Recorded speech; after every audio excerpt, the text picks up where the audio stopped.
Gareth Lewis is right by the players.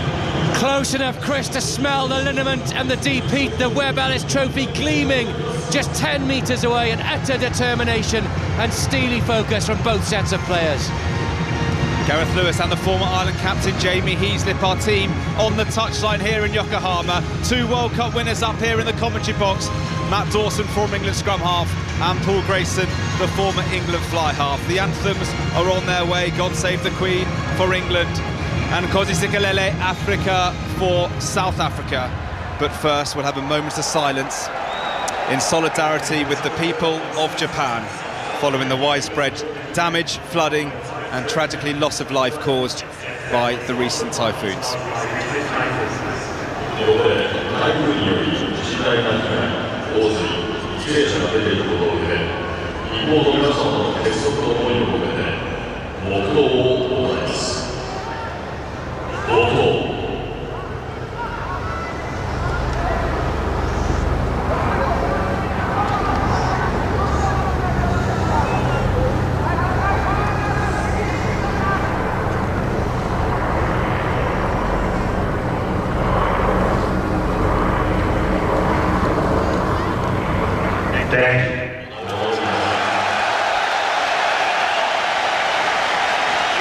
Well, England fans have begged, borrowed and stolen to get to Tokyo, and then the short journey on to Yokohama. Thousands and thousands clad in white in this stadium, and now they'll bellow out God Save the Queen.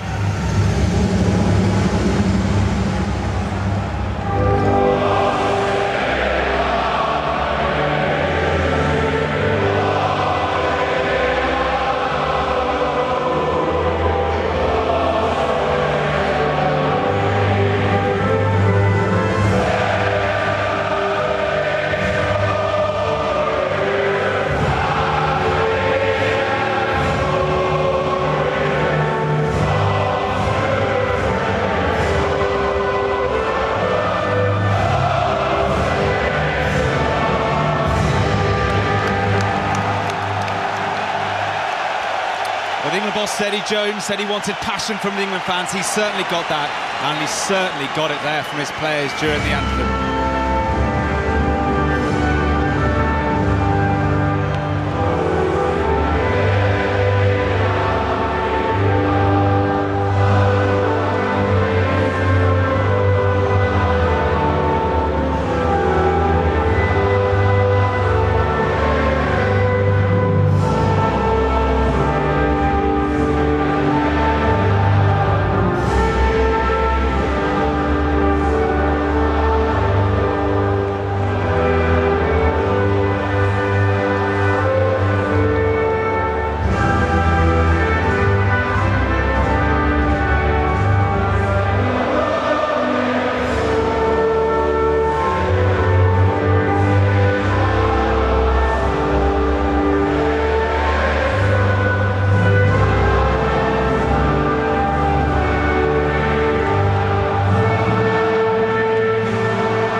Well, if anyone thinks they can sing their national anthem with more emotion than Sia Khaleesi, Paul Grayson, I'd like to see them try. It's an extraordinary sight, isn't it, as he throws his head back, face to the night sky. Feels like a South African winter's day, warm during the daytime, but as night's fallen, Chris, it's gone coolish. We've all got our next layers before the game's even started. maybe that's a potent for the game. Yeah, we arrived in a few hours ago at the ground in glorious autumnal sunshine. Now it's pitch black, but it is a perfect evening for rugby, and it's the perfect setting for the biggest game in rugby union, the Rugby World Cup final. And Matt Dawson, you look around and see the white all around the stadium. It must feel Sydney 03 a little bit. Yeah, and I think there's even more support. It's incredible. I mean, and everyone's wearing their white, everyone's standing out. England players are going to be looking around the field, and probably Owen at some stage will draw attention to that. He will say, have a look around, fellas, soak it up. Look at the effort that people are making to come to Tokyo to watch you perform, to bring it. You know, you've got to see the crowd believe it. England believe it. There is no reason why England can't go out and perform like they did last week. England in a huddle to our left, South Africa are ready to our right. It's a special place to be, isn't it, Jamie Heaslip on the touchline? Oh lads, it's electric down here. There was a nice little moment as well with the mascot with the England team. You know, Owen Farrell was walking off and he just pulled him aside. He had a little minute or two with him there chatting. You can just see the calmness that he's exuding, and that's what you want from your leader on a day like today.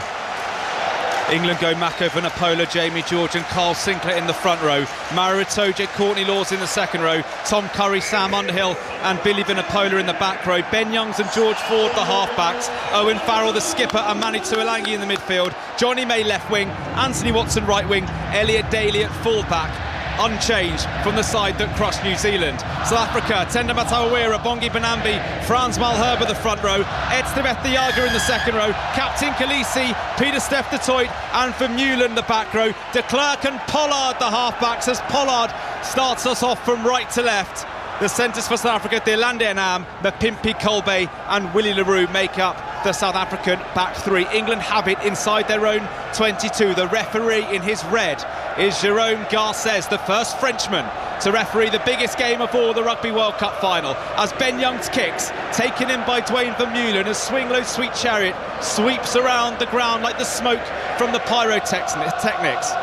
England 0, South Africa 0 after 30 seconds. South Africa drive on the 10-metre line. De Klerk of Sale penalty, South Africa right away. England not rolling, Courtney Lawes the guilty party, Garces on it, and Pollard will no doubt go for points. Malherbe went to carry the ball straight from Faf de Klerk. Courtney Lawes, a low tackler anyway, went super low, almost knee-high. I think as he cut his man down, he got trapped in by two South African clearers. Clever. And he just turned his back and he couldn't roll out from under the feet. Yeah, really clever play there from the South African front row. Both players trapping him in there. The trouble is though, Courtney's at least got to have a wriggle, hasn't he, Grace? He's even got to make an effort, wave his arms, his legs around, get out the way, make an effort to get out the way. Garces is letting you get away with that all day long, but he just stayed still. Pollard is going for goal, 40, what's that guys, 42, 43 metres out just to the right of the post. Andre Pollard broke Wales's hearts last Sunday in this very stadium, and he's got a chance to make a very handy start for the Springboks. Up he steps, the strike isn't great, and he's pushed it to the right.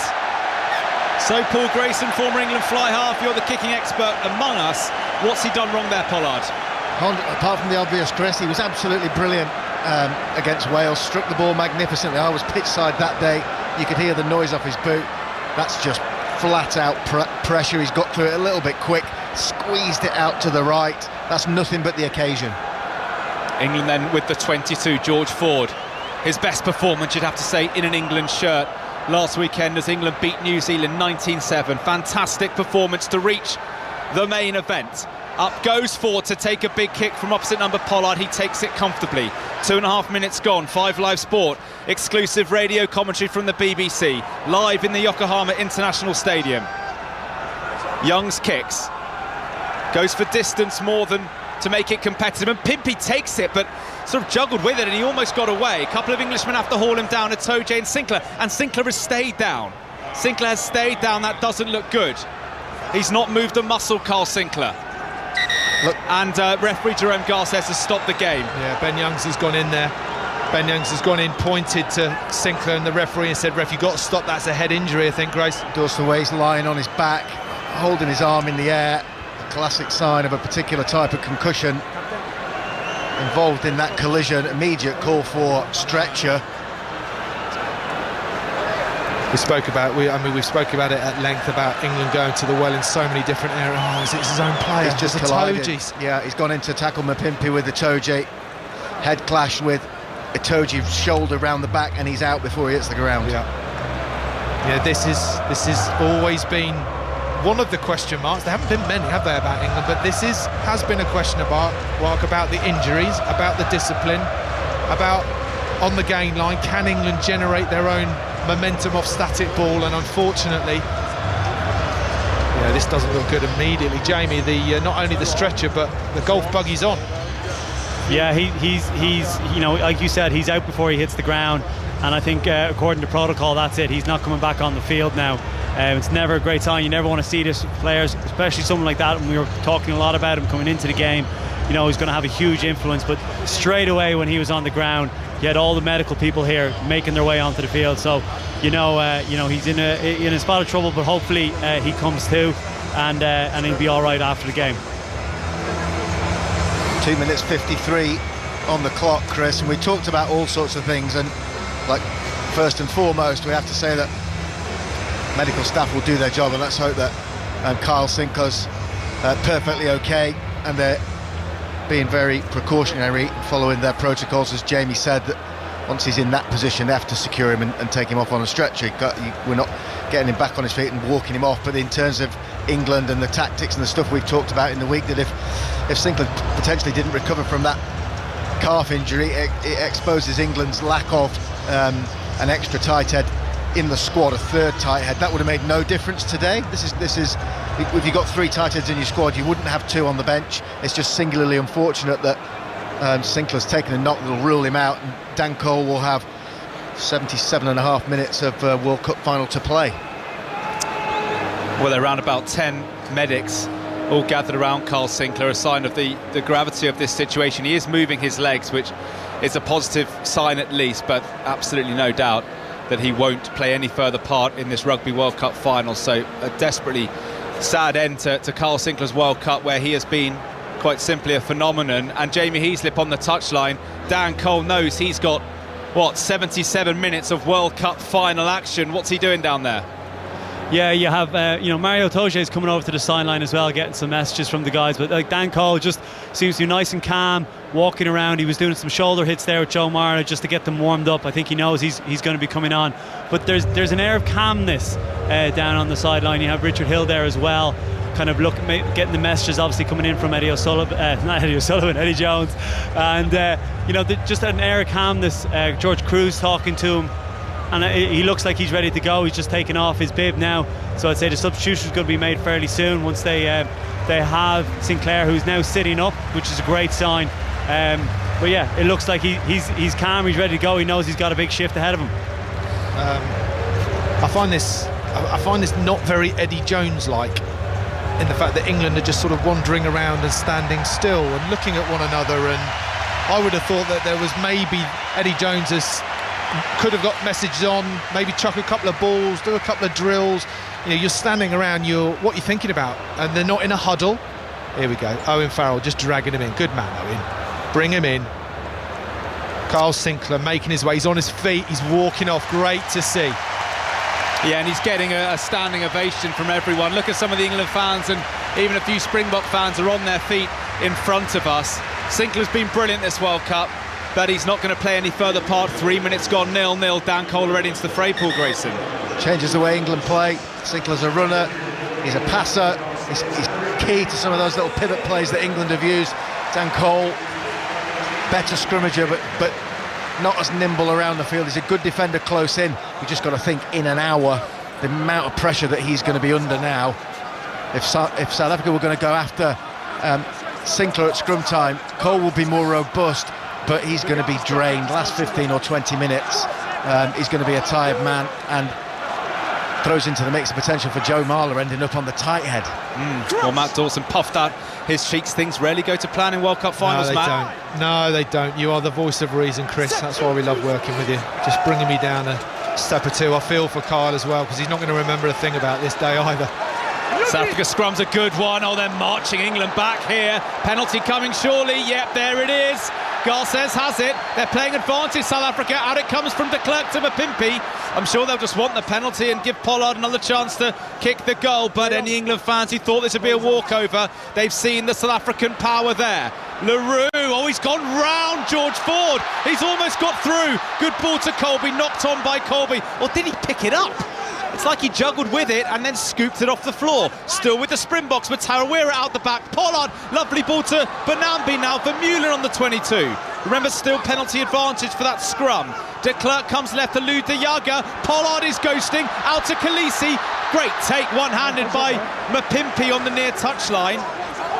England, though, have turned it over, and I think advantage has been played, so England survive doubly.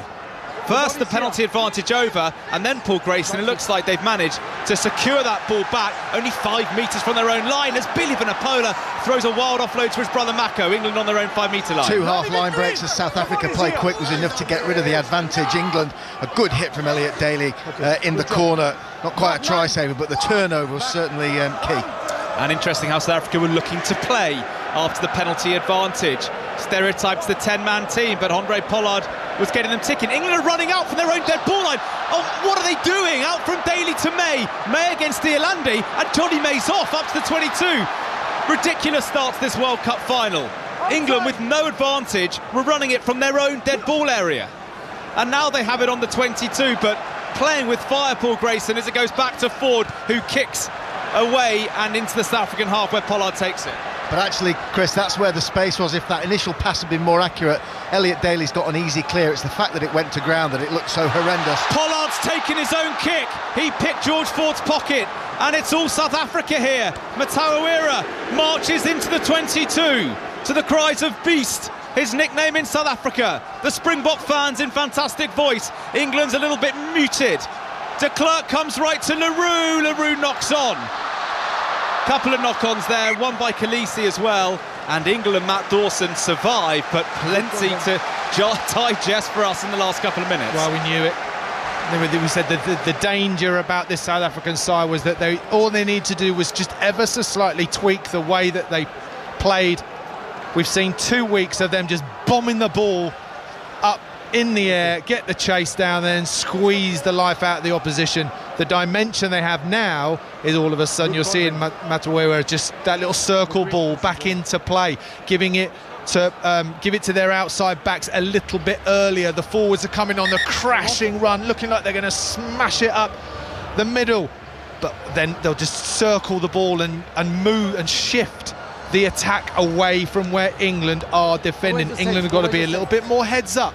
They've got to be a little bit more, have more breadth to their vision in defence, and it's 0-0. Let's not get too worried about things. The question I was going to put to Joel Stransky, there's no chance this has all been an elaborate ruse. Rassie Erasmus saying we're going to play 10-man rugby. All the pundits who are close to the camp saying it's going to be 10-man rugby. Pollard's playing flat and running the show at the moment, but still 0-0, Paul Grayson. Yeah, absolutely, and Billy LaRue's been hopelessly out of form in this World Cup.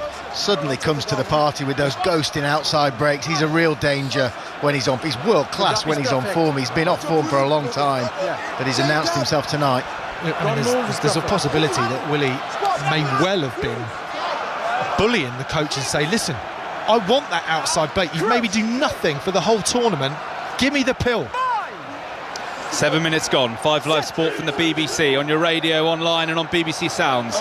England 0, South Africa 0, but this box scrum means business, I think. The Springboks just nudging a bit early. I think Garces is going to give them one warning.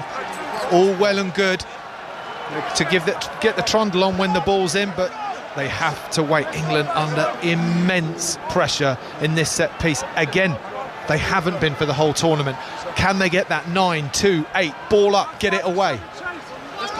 South Africa 100%, Chris, having spoken to a number of people in the media and inside their camp in the build-up to this game. They see this as an area with a world-class replacement front row on the bench, or front five on the bench, they see as the scrum as potentially their route to World Cup glory. Important point, Paul Grayson, because Marks, Kitsoff and Koch are going to be unleashed off the South African bench. England already have Dan Cole on and they're under pressure, but Billy Vunipola peels away, throws a wild pass that misses Ford and goes to Farrell. Not quite seeing the composure from England we saw last weekend. Penalty, South Africa, right under the England sticks, and Pollard will throw this over as England are isolated. It's the captain, Owen Farrell, who's holding on, and South Africa will surely take the lead now. Perfect from the scrum. 9-2-8. Matt Dawson's talking about is the feed straight to the hooker. Jamie George flicks it off his heel to Billy Vunipola, who gets out of the blocks at the back of the scrum perfectly, gets on the outside of Khaleesi, and then he goes to pass the ball behind Tuilangi to he goes to pass it behind Tuilangi to George Ford to give him the width to clear the kick. As soon as the carry's that positive, Dorsey's got to keep going, hasn't he? There's actually South Africa got a little nudge on, little left side nudge on. So even though Billy Vunipola got around the outside, England's supporting player in Sam Underhill was too far away. As soon as Owen Farrell got the ball, Khaleesi was all over it like the jackal that he is, and had a pace over Underhill. Come on, England, think. Billy Vunipola, don't give the ball, truck it up. Pollard bangs over the kick. He's having a fantastic Rugby World Cup, Andre Pollard, and Jamie Heaslip on the touchline. Ominous start from an England point of view by the Springboks. Yeah, we talked about the 1-23 and the 1-31 effort from the England camp, but I can tell you what, the bench here for South Africa were right beside him. Every time there's a penalty, even those two scrums, they're straight off, they're hooping, they're hollering, they're 100% know what it means to get an opportunity against this England team and to back it up and actually take the 3 points. Bigger than 1995 was the message, not just from one World Cup winning captain in John Smith, but another one this morning. We spoke to Francois Pienaar. So the Springbok nation is united behind the men in green as de Klerk clears his lines. Solid exit, but Paul Grayson, now England have a set-piece ball where they like it, 40 metres from the South African line. Yeah, look, if you get the kick-off, you win the toss and you choose to kick, you get first go at applying pressure to your opposition. South Africa have done it well. It's yielded 3 points, and Kyle Sinclair out of the game. England's first crack from the 10-metre line of the South Africans. Farrell's in the line out. Well, yeah, and he's now playing at first receiver. Now it's Youngs who switches with Tuilangi. So England mixing it up a little bit. Bang in centre field. England's first meaningful bit of ball. Look where de Klerk went. He shot out the line, and Youngs threw a wild pass, perhaps with de Klerk in his peripheral vision, and the ball dribbles out of touch. Watson can get it. South African line out. Why England need to change things so dramatically is a minor concern at this stage. I know they want to go through their moves. I know they want to try the odd tweak into their repertoire, but that's first line out. Guarantee line out. Let's see how it goes. Catch, down, away, give it simple to Manu. They don't need to make it too complex. Well, if you're just joining us, where have you been for 10 minutes? England 0, South Africa 3, the Rugby World Cup final live on the BBC. South Africa peel away, and Itoje got his hands on the ball and almost stole it, but he's actually knocked on in the process. So it's back on the Springbok side. Damien Deolandi, they're running it, South Africa. All the chat was that they were going to kick the leather off the ball. They've already run it more today than the whole of the semi-final. Kolbe, though, knocks on. We're going to go back for the original offence. It was Maro Itoje trying to steal. In the process, he just knocked the ball on. South Africa scrum round about the halfway line. We start here by a knock on six passes across the width of the field. A knock-on advantage is they'll give you play away from a set piece. They got it all the way to Kolbe, who dropped it.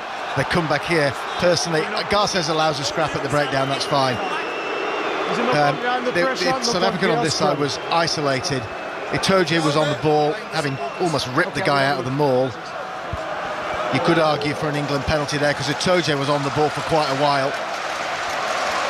The referee Garces has seen that on the big screen. Just keep an eye out for the next 50-50, because that's coming England's way. Without a shadow of a doubt, any kind of 50-50 on the poach, Garces knows that he owes England a penalty there.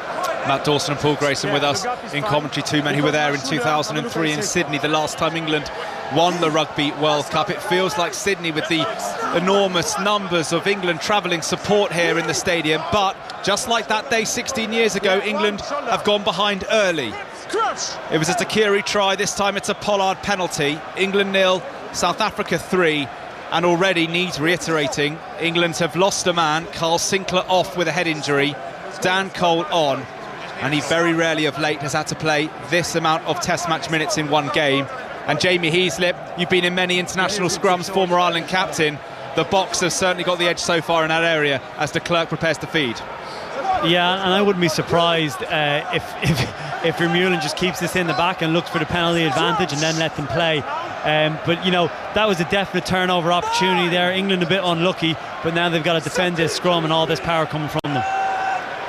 The toughest start England have had to their World Cup campaign. It was serene in the quarter-final and the semi-final. It's a World Cup final, it's different gravy, as Diolande runs straight into Ford and takes Ford with him. 14 minutes gone on 5 Live Sport. De Klerk, that's more like the South Africa of last week, belting it into the night sky. Through comes Watson, takes it well. That's a nerve settler from the Bath man, Anthony Watson, who's had a terrific tournament. Now England thought about going, but Ford sees some space and finds some space and pegs South Africa back. Leroux has to kick from inside his 22. He does find his touch, but it's a decent territorial gain. That's much better from England, Paul Grayson. Well, and that's the South Africa that we've talked about in the build-up. Damien Diolande carries the ball from a collapsed scrum, makes 6 or 7 yards over the gain line, wipes George Ford out of the way. They sit deep. De Klerk kicks a box kick. Why would you kick that possession? It's perfect front football to go and attack. It played into England's hands, a gift. Yeah, South Africa's coaching team or any of the leaders on the pitch here, if they switch into picking and going right through the middle of England in a world of bother. England lose their line out. It was faultless last weekend against the All Blacks. They've been picked off there. They've knocked the ball on. South African pressure forcing the mistake as England's replacements, guys, start to warm up. Eddie Jones isn't adverse to giving someone the hook very early, and he wouldn't be happy with this England start. Quarter of an hour gone, England 0, South Africa 3 in the World Cup final. Without a doubt, England have made some mental mistakes in this first period. They failed to exit. Their skill execution out of defence. Billy Vunipola passing the ball behind Manu to nobody. They piled some pressure on themselves when South Africa have given them an absolute gift there to get out of their own half and switch the game up into South Africa's territory. They go easy front of the line-out ball when their line-out was magical last week against the All Blacks. Straight up at 2, Etzebeth's up and nicks it. Yeah, if we try and dissect that England-New Zealand game last week, when we were talking about mistakes or errors or discipline, I mean, it just wasn't on the agenda, was it? I mean, it was clean sheets the whole way through. And South Africa, to their credit, have been right in their face. It has started with the set piece. It's line out, scrum, it's compete, it's get up there. Okay, England, if you want ball, you are going to have to dig in hard to win it, whether it's line out, scrummage, on the floor. We are going to compete everywhere. Now, there will be a message. 20 minutes to go, you would like to think, or 10 minutes to go, you'd like to think that England are going to be fitter than South Africa. So there is a payback to all of this effort, but Chris, you've got to be in the game in those last 10 minutes. And it's a stop-start kind of game, which is not what England had last weekend, and it might well suit the Springboks if they can, as we've said so many times, drag England into that arm wrestle, because you don't beat the school ground bully in an arm wrestle, do you? No, you don't. It's obviously scrummaging here is crucial, and the referee's interpretation of the scrum. One of the South African concerns going into this is that Garces lets a lot of scrums collapse and then makes you play away, which makes it difficult for South Africa to absolutely dominate on their own position. But what England can't get into is a cycle where every passage of play finishes with a mistake from them and gives South Africa the initiative at set piece. England fans have travelled far and wide to the Far East for the biggest game of the rugby calendar, and they're trying to rouse their troops who have made a slow start. England 0, South Africa 3 after 16 minutes, and the scrum goes down. Penalty, South Africa. Referee Jerome Garces sees an offence as England fold in, and England are seriously under the cosh up front. Absolutely they are, and South Africa able to put the squeeze on because England couldn't find their radar in the line out. Looked a little bit simple. Well, Johnny May has done so well to keep that in from Pollard. Mistake from the South African fly half, and Elliot Daly clears really well, and that's much better from England. That was going deep into their own 22, but May leapt high, tapped it inside to Daly, who cleared the lines, Matt Dawson. Going for broke, aren't they? Going for broke, right deep. They didn't need to go that far, South Africa, with the penalty kick, but They are going for broke. They want points early on. They want to apply the pressure. They want to say to England, what have you got? Under pressure, from behind, what have you got? Jamie Heaslip's on the touchline as Benambi throws into the line-out, Jamie. Yeah, you know, England have to be careful here in this arm wrestle at scrum time, because, you know, it's in their head now.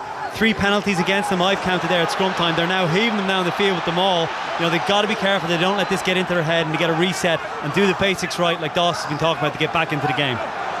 Yeah, big South African ball, as you say, Jamie, and they drive on, South Africa. But England didn't give a penalty away, which was crucial. England trying to spoil through Billy Vunipola. Now Faf de Klerk at the base, pops it up to Eben Etzebeth, who drives on just inside the England half on the 15-metre line over to the right-hand side. De Klerk hooks a kick. Johnny May should take this, and he does. It was swirling around a little bit, tiny bit of breeze here in Yokohama, but May has become so adept under the high ball. He's tapped and gone. He's thrown an offload, which was it knocked on by Vunipola, or did he just about manage to regather? But 3 or 4 times England are throwing these Hail Mary kind of offloads, and just, it's slightly heart in the mouth kind of time. It's been knocked on by LaRue and then claimed by Pieter-Steph de Toit from an offside position. Right. And there are the cheers, Matt Dawson, from the England fans. Well, there's the difference in the 2 box kicks. You got Faf de Klerk, who hits the box kick maybe a yard too far into the 22. Johnny May, it was a good catch, but he had the security of being in his own 22, calls the mark. Ben Youngs pumps the ball right-footed. It's going to be a challenge. Now, Pollard gets up there, but that's a tricky take on the hoof, outstretched. It was always going to be a tricky one. And Dorse, you need a little bit of skill from one of your players at a time. A crucial moment there. Johnny May threw a very risky pass. It was Courtney Laws, I think, who managed to scoop it up and keep it alive, because if England had turned that over and had another scrum in their own 22, it would have been 3 points to South Africa for sure. 20 minutes gone, England had their best bit of field position all final. One at the front by Courtney Laws. Now Billy Vunipola to Jamie George. Johnny May is jinking, and he's gone into the 22. Big tackle, Faf de Klerk, but May has clean ball. Now Youngs to Jamie George. England's first meaningful attack of the World Cup final. They trail 3-0. Now Tom Curry. What a tournament the Sale flankers had. Youngs in centre field, goes to the left. Farrell to Billy Vunipola, who takes a couple of Springboks with him and goes into the 22. There for Ben Youngs. Are England going to show patience and composure? Mako Vunipola on the 22 line. Youngs now out to Ford, and here is Courtney Laws. Laws, he wasn't held, so he goes into the 22. Fifth phase for England. Ben Youngs right to Ford. Can Daly get on the outside? No, good tackle, Mapimpi. Still England though, down in the danger area, inside the red zone. They come to the left. Ford, Billy Vunipola's getting much more involved. Good offload that time to brother Mako. Mako's into the 22. England have numbers left. Can they get clean ball? Yes, they can. An overlap, surely. That needed to go one on. Courtney Laws took the contact. Colbay is on the wrong side. Penalty England this time. As South Africa go to steal illegally, and England can level the scores here in Yokohama. Entirely different proposition, trying to generate pace in attack against South Africa versus New Zealand a week ago for England. Every second or third tackle is a big hit, and he's a totally committed 2-man clear to get the ball in a position for Ben Youngs to sweep it away. England had done enough, but they found themselves too flat in attack. Courtney Laws too flat outside George Ford, cut off the overlap, couldn't get the ball away. You just feel England need some advice from the touchline. They need a couple of words, get it into the water carriers, the physios, the medics, or whatever it is. Say, God, it is going to come. You are going to get opportunities. There are going to be phases where there are overlaps. You don't need to force it, Grace. One more phase or just an extra look up. And you can see the anxiety, the agitation in the England players. Every single carry of that set piece, bar the one where Courtney Laws broke into the 22, England are going a tenth of a second too early. They're just false starting all the time for those carries, as Benambi is taken from the field. Yeah, he was out. He got his head on the wrong side. Yeah, I mean, and he's asking questions. He's looking around. He's asking those questions, and the medics are saying, "Listen, Poe, you've got to get off." HIA. I mean, look, they've got a half-decent replacement, mind you. They do, but if there's any sign of concussion, Benambi has to come off permanently, not even a question of an HIA, so we'll see what the South African medics decide. He's still talking to them as if he's going to return to the fray, even though Malcolm Marx is stripped and ready to go. Lou de Jager also getting some treatment. As we wait for the kick, let's bring in Jamie Heaslip on the touchline again. A little bit of collateral damage for the Springboks, Jamie, with Benambi still kind of half on the pitch, half off, and de Jager being hauled to his feet as well. Yeah, I think they're deciding if it's a HIA assessment or if he's off straight away for being out. But you have de Jager as well. He looks to be in a bit of trouble, and it looks like he might be coming off. Lots of the bench here in South Africa warming up, and it looks like the two guys are going to be taking off. Marx is ready to go. You know, a lot of energy here on the edge from South Africa subs, but a lot of calmness as well. But it's great to see England get a foothold again. Calmness, penalty down to the edge, get into their phase play, big carries from big men, and that's what we want to see. Yeah, Chris, it's Gareth. It looks like de Jager's actually dislocated something, which is a big blow for Sale as well, because he's off to Sale after the World Cup. But that is the end of Lou de Jager, that left arm hanging horribly from de Jager's body. Yeah, Gareth Lewis and Jamie Heaslip, our team on the touchline. De Jager is off permanently. We'll wait to see if Benambi is off permanently, but a double switch for the Springboks. Franco Mostert, who also plays his rugby in England for Gloucester, he is primed to come on, as is Malcolm Marx. So what, we've played 21 minutes and already 3 players have gone off, with Sinclair going for England, and now the 2 replacements come on for South Africa, Matt Dawson. Yeah, I mean, that's the last thing you need, Jager. I mean, he can barely walk. His left shoulder is slumped, it's dislocated. 3 of his teammates have just gone up to him and patted him on his left shoulder to say, unlucky. I'm like, I don't need that right now, thanks very much.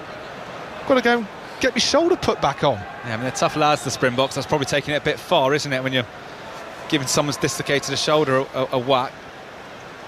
Silence around Yokohama as Owen Farrell looks to level the scores. It's been a jittery England start, but at 22 minutes, they might well take 3-all. Here is Farrell, England's captain and kicker.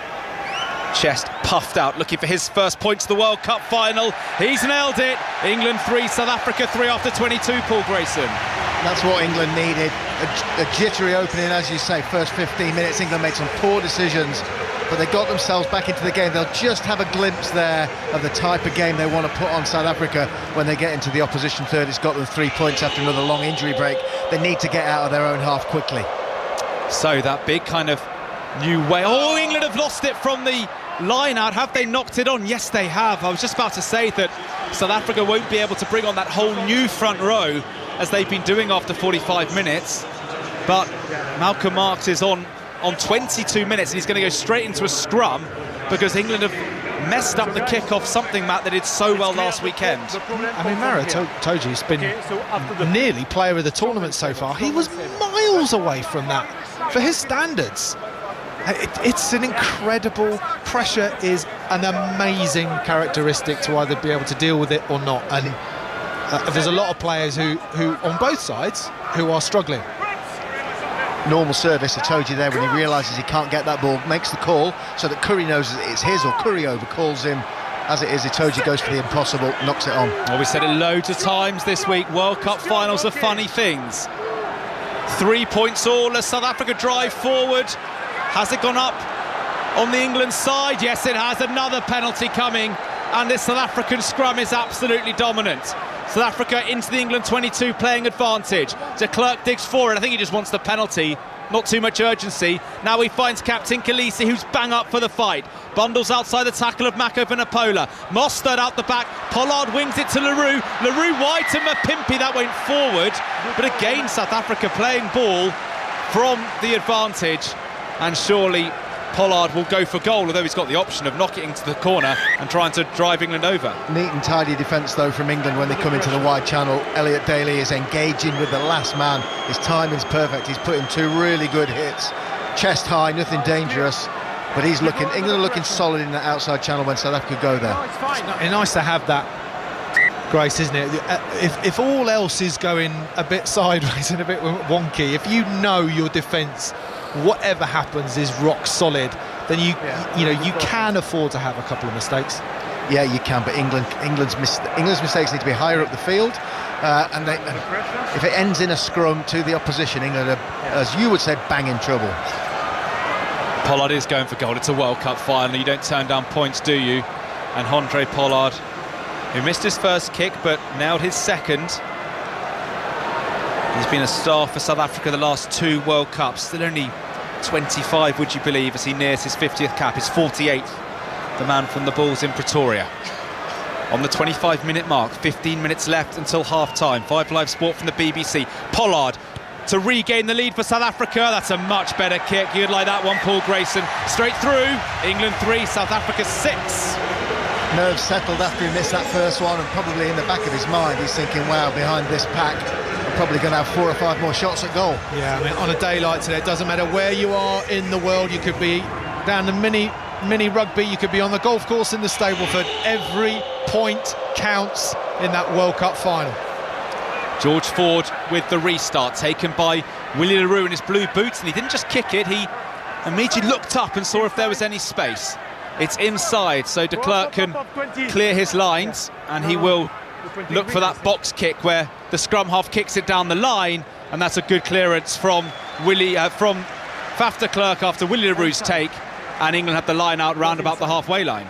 Yeah, not a kick-off we see all that often from England, the high one straight down the middle. They've tended to sort of go right and long and deep, or left long and deep, and just force the opposition to play close to the touchline. It gave Faf de Klerk a good angle there, and he nipped out from the base and managed to make nearly the halfway line. Easy clear for him, Dawes. I'd just like to just bring it back to a 2.5 it used to be, didn't it, Grace, where the little short one was 1, short right to the touchline was 2, long was 3. A 2.5, all of a sudden you're competing. England went quickly, and then Youngs flung a ball into the midfield that was just about taken, and now Ford will look to kick.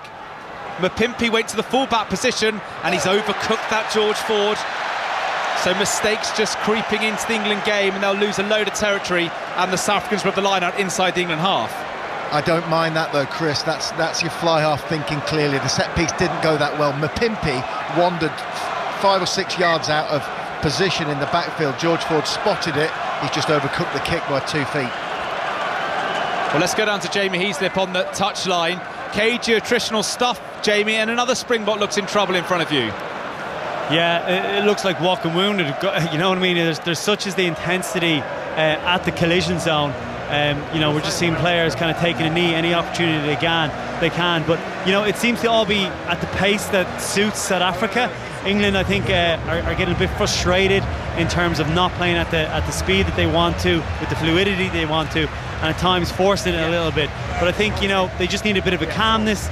They need to kind of get on the ball, do the basics right, build momentum, build the opportunity.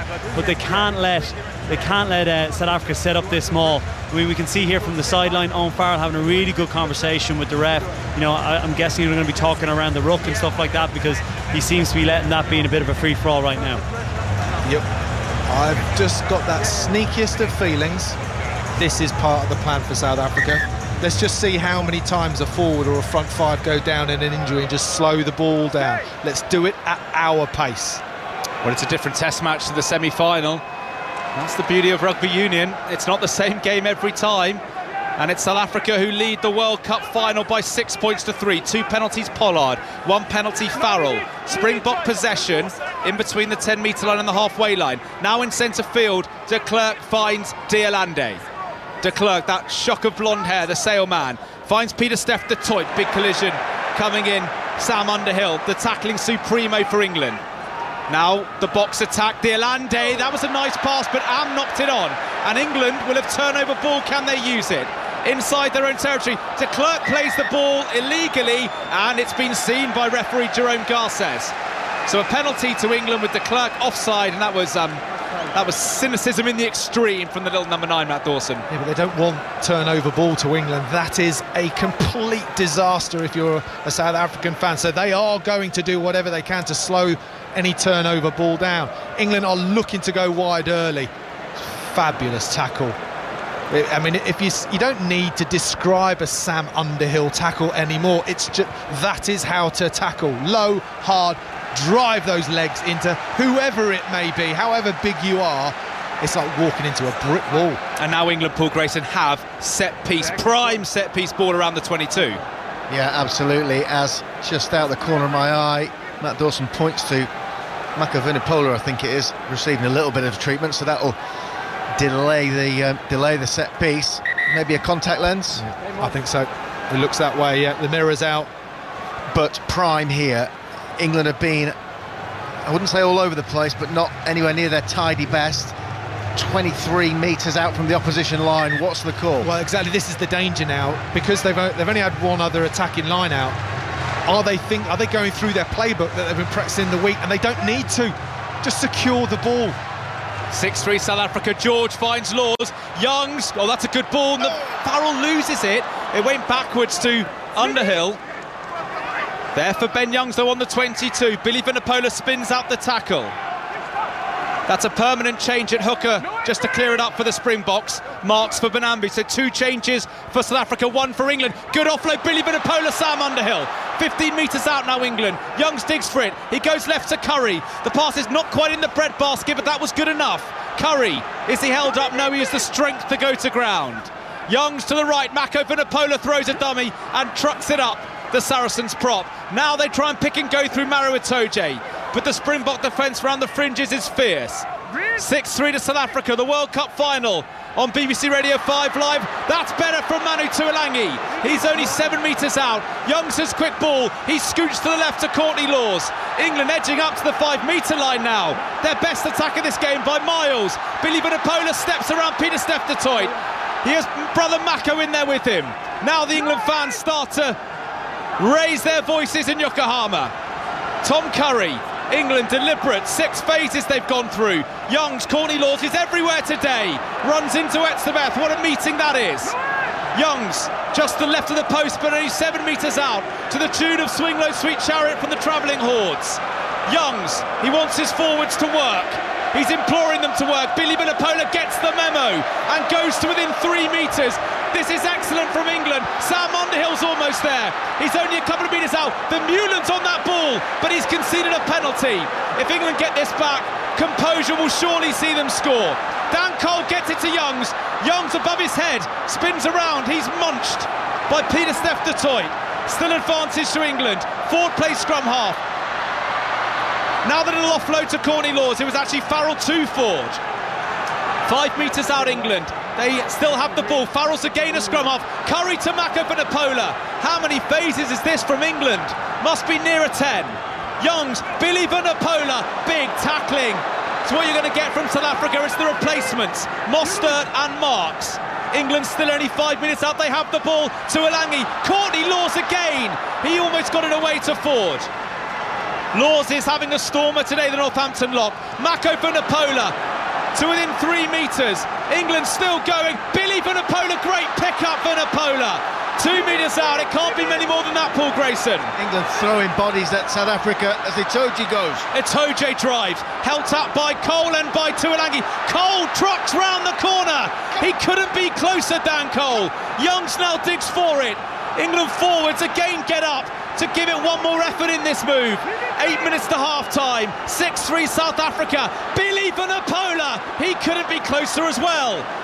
Despairing South African tackling. Now Youngs finds Ford. Elliot Daly, wild ball to Watson. Good take, Anthony Watson. Tries to spin out the tackle of LaRue. But 4 or 5 South Africans are there. Still penalty advantage. That might be it, as Farrell is hit hard. And that will be the advantage, will it, from Jerome Garces, Paul Grayson? Garces just letting him carry on with it as long as he's got his arm out. I don't care, which he still has. England got the width of the field to play with. Great patience from the forwards. It didn't need to go on that occasion. Just keep knocking on the door. Well, another penalty because de Klerk was offside, but England are 25 metres out. It's breaking up in Yokohama. That is a cracking pass from Farrell out to May. May over the 22, gets the offload to Tuolangi. Superb rugby from England as Marks tries to steal. He's surely off his feet. Referee Garces says he is. Ford, England going coast to coast, deep to Daly. Elliot Daly tries to go round arm. He gets it away to Curry. It finally is knocked on. And there were a litany of offences from South Africa who were going back to the one that was only 5 metres out from their own goal line, South Africa. Boos and whistles from the England fans. because they feel South Africa have killed the play a couple of times, and Owen Farrell is speaking to Garcés. Yeah, Owen Farrell just having a chat with the referee to double check whether there was any. By one green, only one here. And the second one. There you go, just checking how many penalties there were. Was there a chance of a yellow card? But there was maybe only one or two. I mean, you have to applaud that South African defence. Was magnificent. And it didn't look like there were too many deliberate penalties in amongst all of that. It's going to take a huge amount of energy out of that South African side. But I mean, I love that. I love that from the forward pack, just from England, just showing a bit of dominance. Courtney Laws, it has been. I mean, he's been passing, running, tackling, mauling, stealing ball, taking line. I mean, you name it. I mean, he's probably played at scrum half as well. He has been magnificent in this first 34 minutes. 9 carries already for Courtney Laws from the second row. It just shows you there the intensity of the hits. Farrell knocks over the kick. England 6, South Africa 6. The intensity of the hits. England are losing their attacking shape. It's so difficult for them to build those little groups of players that can add some guile to the sheer brutality of the carries that are trying to get them on the front foot. You feel though there just signs that South Africa gambling on occasion in defence. If England can keep playing with the ball and stay accurate, not necessarily the next 5 minutes, but the last 10 of the game.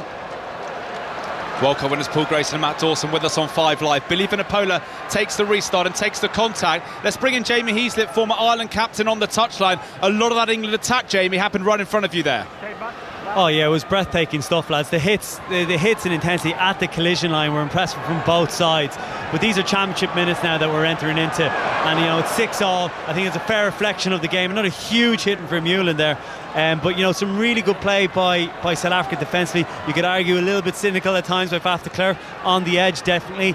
And be sure that England, they're looking to fish him out in that defensive line when he's on the edge. You can see Farrell IDing him all day long when they're on the attack.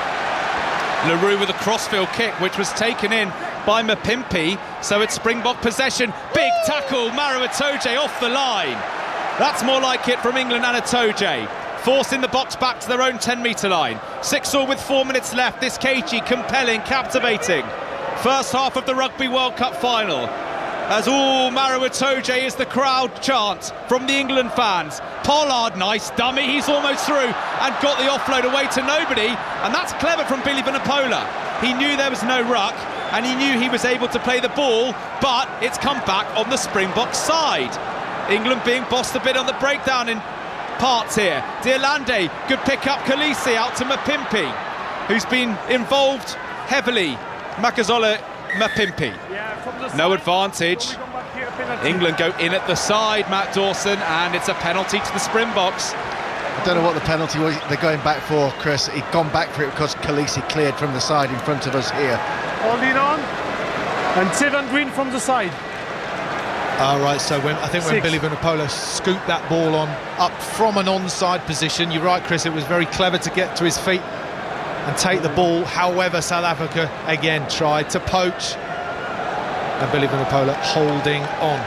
And South Africa need to get in this dressing room. They are hanging at the moment. Or are they playing possum a little bit, as you suggested earlier, just taking the sting out the game and frustrating England, as Vermeulen is the latest man to go down injured? Yeah, he was hit from the side. It was Jamie George that gave the penalty away. Nice to see the referee playing advantage for one penalty, and then when the team with the advantage commit the same one, he shows the consistency to give it against them and take them back. Vermeulen got bashed on the shoulder, a little bit like Brodie Retallick did, by Pieter-Steph du Toit in the build-up to the World Cup. So it will be sore, but as a goal kick you don't want to wait around too long, so he's not doing Pollard any favours as he gets back to his feet, and the South African goal kick can get on with the business of trying to put South Africa back in front. Yeah, Billy Vunipola holding on was the call from the referee, Jerome Garcés. And now Andre Pollard. It's a tough kick, but it's the kind of one you can see Pollard nailing. It's just been a jittery first 40 for England. They arrived a little bit late, they knocked balls on, they threw some dodgy offloads. They'll be buoyed by that period of play that led to Farrell's second penalty, but the Springboks have gone straight down the other end and have a chance. to regain the lead in the World Cup final. Up steps Pollard. Oh, he's bending it from right to left. That is a beauty from Andre Pollard. Straight through the middle. England 6, South Africa 9, edging towards half-time. Feels like it was just as well. Johnny Wilkinson was in training camp yesterday for the kick-off practice. 3-0, 3-all, 6-3, 6-all, 9-6. Goodness me. Well, South Africa have won 2 World Cup finals without scoring a try.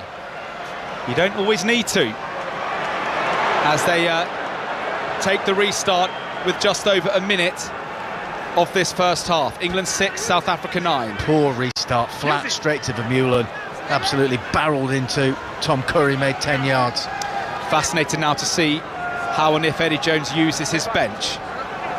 He's always thinking about changes he can make. We'll run through the replacements at the start of the second half to see if he's made any. And South Africa really are taking their time. De Klerk juggles with it, and he throws a wide ball out to Deolande, takes it above his head. South Africa running it from their own territory. This is not what England expected. Lekanyuam makes a brilliant break, and he kicks for himself. Daly needs to get it, but I think he knocked it on Daly. And they'll want the scrum as well. I tell you, you're not going to see any South African go down injured now. They want this scrum. They want 3 points. It's the plan, guys. I'm convinced of it all week. Their coach, their players, their ex-players saying, oh, we're just going to do the same thing, and they're running it from their own 22. Chris, they ran that ball by accident. They lost control of it at the base of the ruck, which forced Faf de Klerk to have to break away from it. He showed his all-round skills and his understanding of the shape of the game in the wide outsides. He threw what looked like a Hail Mary over the top. He knows there's bags of space out there for his team to play. But he wasn't doing that against Wales at all, was he? He only did it because they lost control of the ball and he was forced into it. If they kept control of the ball in the ruck, that was a box kick. But it's the expectation, Grace, that England have to have. You play against the French, you play against the Australians, England mark that because they're expecting it. England have got to sharpen up their mind. Yes, they're going to play a kicking game, but also communicate. If there are loads of players out wide, communicate it, get the hard press up, block it out, turn that little fumble into a bonus for England, not an attack for South Africa. 9-6 South Africa. They're trying to put the pressure on at the scrum again, and they've got the penalty. I think that's 4 scrum penalties, and they're running it through Deolande. Am is on the outside. Here is Lekanyuam into the 22, the box go. De Klerk out to Mostert. It's loose for Pollard. England will reclaim this, but back for the penalty. And once again, South Africa have made mincemeat of the England scrum, and Pollard can take the box out to a 12-6 lead with the last kick of the first half of the World Cup final.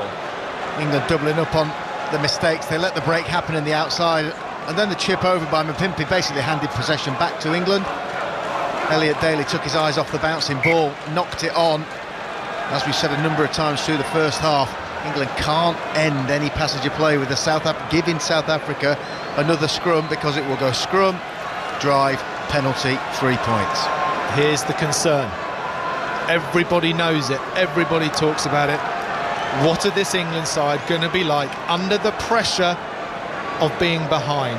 Are these decision makers that have been superb for England going forward, being ahead, scoring tries, are these decision makers, have they got it in their locker, in the backs of their brains? Have they got the adversity to recall half-time, regroup? Last kick of the first half, Andre Pollard, the Springbok 10, and he's got that one, I think. Yes, he has. This one just shaped from left to right, but no doubt about it whatsoever. And the Boxers sprinting down the tunnel, cock a hoop. They lead by 12 points to 6 in the World Cup final. 4 Pollard penalties, 2 for Farrell. And paint the scene here, Paul Grace and Matt Dawson. England's body language, look at that, heads bowed as Farrell gets them all in a circle on halfway. England strolled to the same huddle totally in control against New Zealand last week. This time more of a crisis meeting, as they've not produced anywhere near their best in that first half. 12 points to 6 down. It's a very brief chat and now they're off. Go to the well, boys. Talk about it, express it. Everybody shut their mouths in the dressing room, listen to the coaches, because what tends to happen is that because you're behind, everyone gets a little bit of a panic on, oh, we should be doing this and we should be doing that, and don't do that.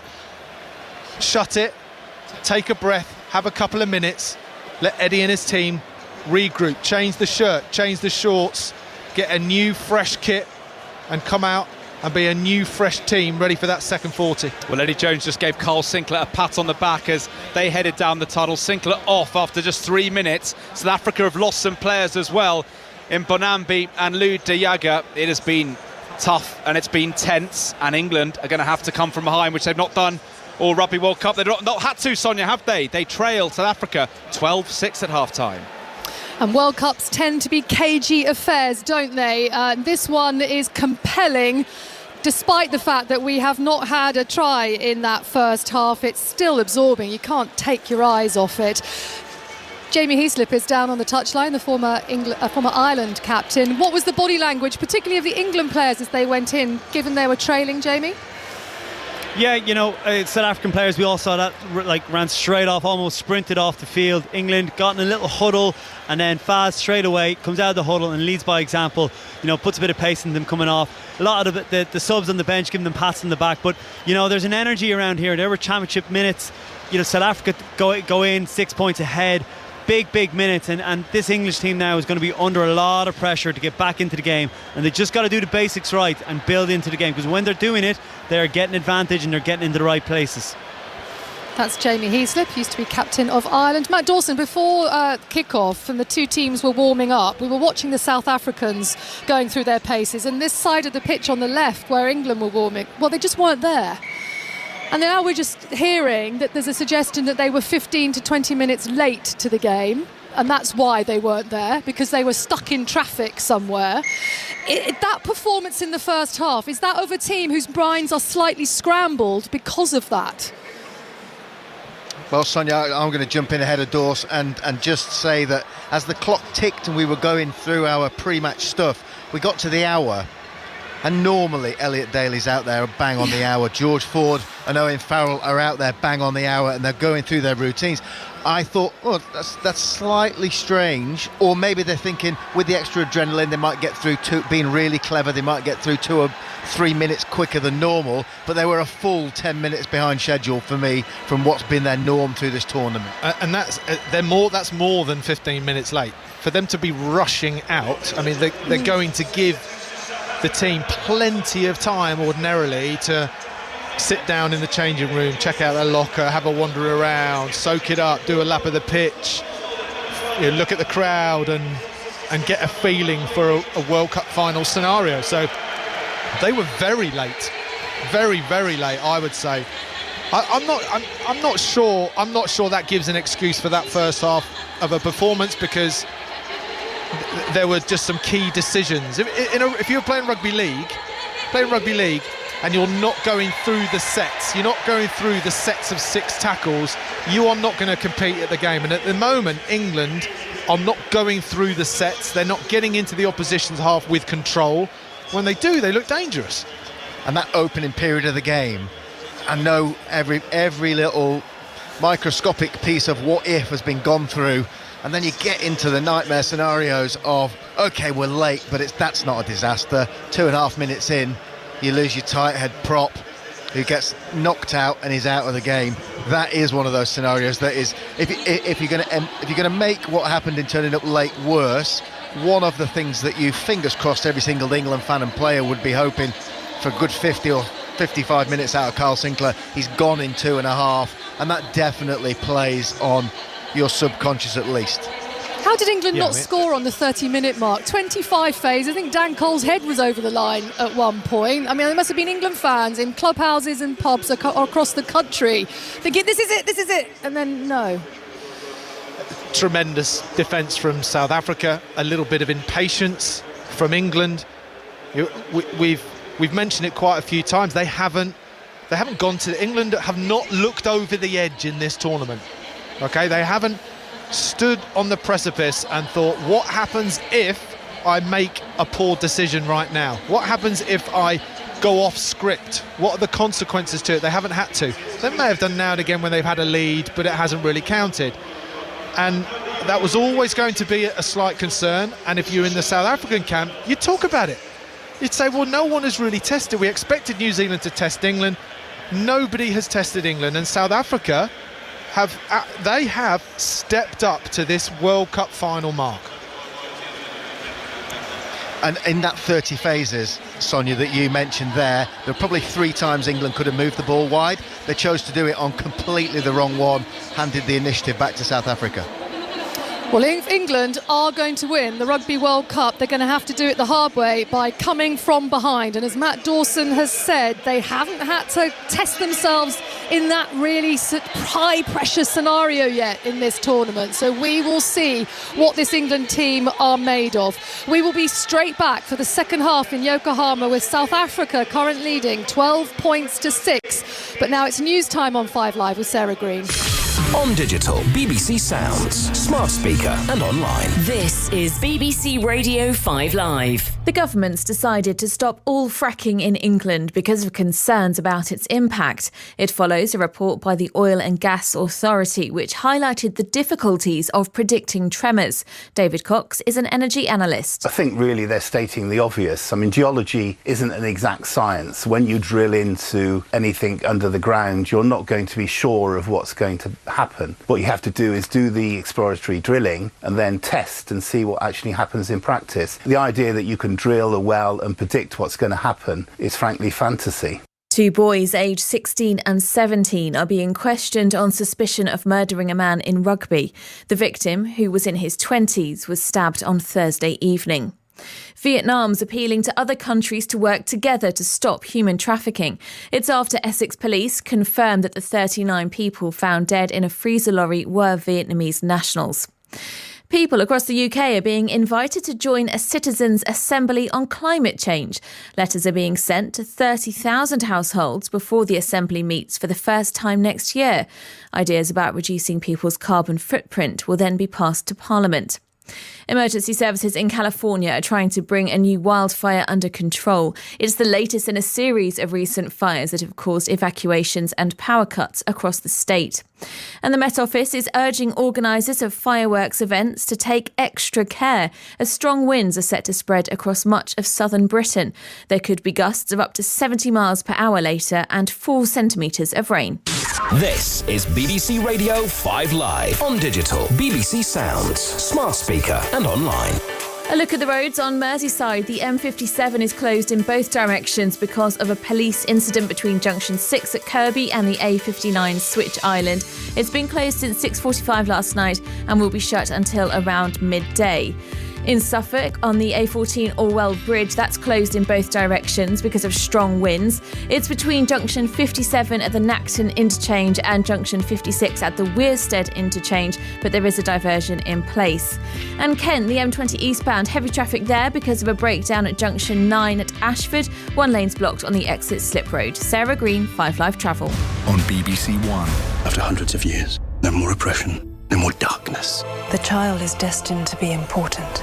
Tell me where she is, or I will destroy all of this. There is an organization that is stealing children. My friend Roger, he's gone missing.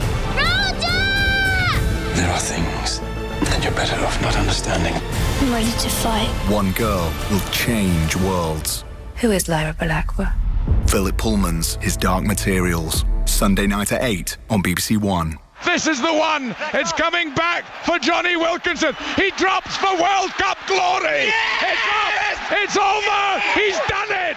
Johnny Wilkinson is England's hero yet again. This is 5 Live Rugby World Cup 2019 with Sonia McLaughlin.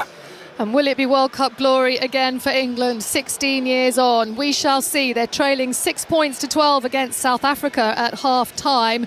85058 at 5 Live Sport on social media. You've been getting involved. Rohan says maybe Warren Gatland was right. England might have played their final last week. They look a shell of the team that dominated the All Blacks. John says saved our worst half for the final, but still only 6 points down. Disappointing, but still doable. Morgan, when we've struggled end to Eddie is when the power game is shut down, which is exactly what is happening today. We're just seeing images of Owen Farrell kicking his 6 points so far. There are 8 Saracens players, including him, involved today. So there's going to be a keen interest at Saracens' home ground of Allianz Park, which is where we can find Jonathan Overend. Good morning, Sonia. Yes, welcome to Allianz Park. They've conquered England, they've triumphed in Europe. Now they're trying to rule the world, Saracens, because 6 players have started the team for England. They've got half the pack, they've got more than a third of the team. There could be influence off the bench as well, but there is work to do. And I've got some Saracens fans here. Breakfast has been served since very early. Now the beer is flowing. There are Saracens players' face masks on the table here as well. Alison Pearson, Saracens Uber fan. That was nerve-wracking, Alison, that first 40.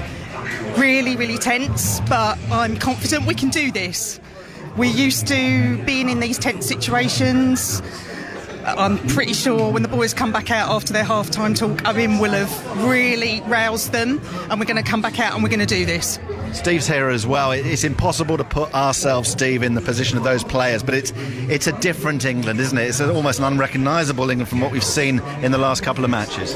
It is. It almost makes you wonder whether or not this was a deliberate ploy, whether we've chosen to play like this for the first half. I don't think being 6 points down will faze these guys. The likes of Owen Farrell, they've done it before. They've done it in Europe, they've done it Premiership. They won't be fazed by having to chase a game, and I think that's probably what we've got in our locker. They won't be panicking. I want to grab a word with Bernice here as well, because which table are you on, Bernice? Yeah, just over there, because just looking around the room, the key point was on the half an hour, wasn't it, when England had that 25 phase move. OK, they got 3 points from your man Farrell in the end, but they needed more, didn't they? Yeah, I mean, we've been in this position club-wise before. We know, the lads know how to do it, and I have absolute confidence that in the second half they'll come out, they'll be more measured, they'll be more level, get the mistakes out of the way, and we're going to win this thing, definitely. Come on. Good motivational speech, Bernice. Now, I tell you what, there could be some story to link Alison here, and indeed Saracens, with a famous World Cup winning second half comeback, because on the England bench, ready for action, is the Saracens scrum half, Ben Spencer. Alison, you know him and his family well. We do. Myself and my husband sponsor Ben at Saracens. We've known him since he came to Saracens in 2011. Became very, very good friends with him and his family. As you can imagine, it's a fairy tale story this week, but... And he only got the call last weekend and said, we need you because of Willie Heinz's injury. He did. He got a phone call on Saturday afternoon. He phoned me. Obviously, I was sworn to secrecy. And he was on the plane on Sunday.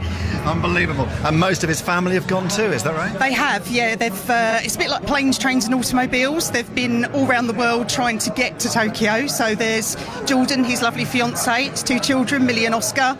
Dad, Granny and sister have got there. They're there now, obviously. They've been messaging at half-time. Again, amazing atmosphere in the stadium, and we're just hoping he gets on. Yeah, there'll be a huge roar here if he gets involved. Steve, Alison, Bernice. I think, Bernice, you should give us Eddie Jones's motivational talk to get England into the second half. Come on, deliver it for us. Right. Come on, lads, we can do this. Come on. Make sure we get those passes in, get the points, and come on, we can win this thing. Come on, come on. Sonia, back to you in the stadium. Yes, we've got the teams back out. George Ford has the ball in his hand, ready to start this second half. England needing to find the biggest 40 minutes of their lives if they are going to win the Rugby World Cup, because they're trailing 12 points to 6. Chris.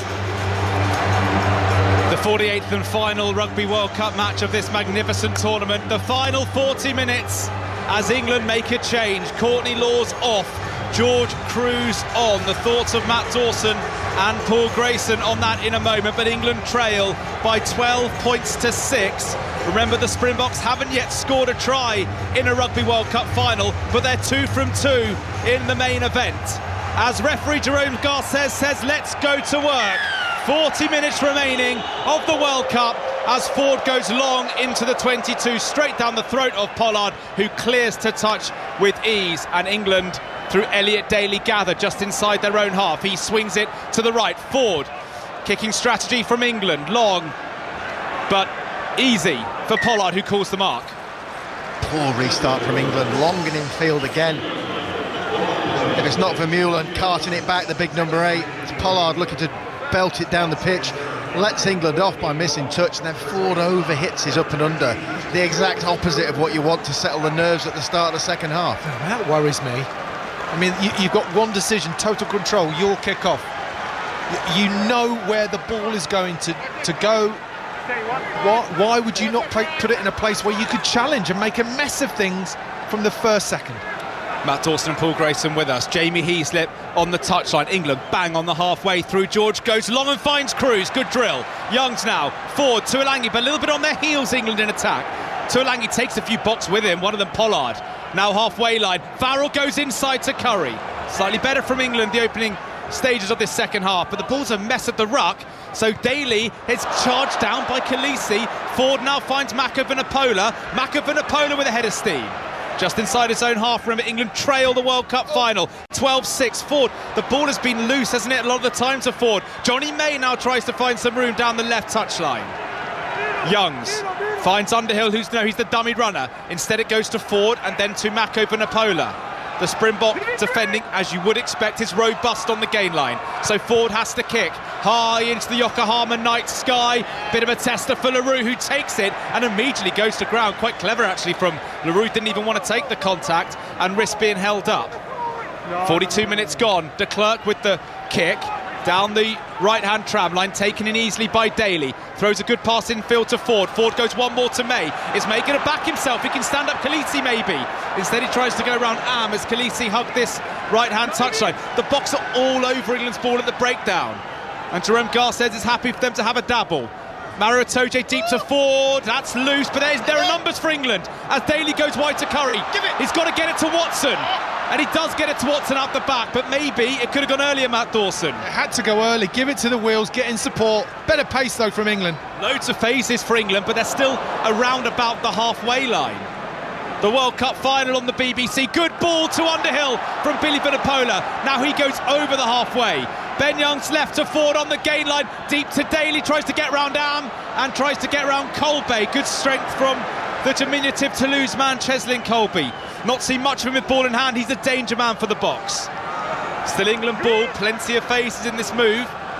Ford, deep now to Farrell. Can they get wide? Curry, oh, nice ball out to Jamie George. Was it forward? Yes, it was though. And referee Jerome Garces saw it. And let's get a word in from Jamie Heaslip on the touchline. Phase upon phase from England. Couple of openings, Jamie, but eventually snuffed out by the Boks. Yeah, we were just saying here on the sideline, can South Africa maintain this? It looks as well like they're going to bring on the rest of their front row now. Boys warming up here, bibs are off, they're ready to go. But I think, England will, they'll start getting frustrated. They can't let it get to them. They can't force it too much. Just do the basics right and the gaps will come. If they keep trying to play loose and keep trying to do the big skip pass as opposed to hands, that'll play right into the hands of South Africa, because all they're looking is for these stop-start plays, another scrum, look for the penalty. They've got to be patient. But as England were getting a tough enough time at the scrum, and now on come two more great front rows. So Dan Colam and Mako are going to be tested here.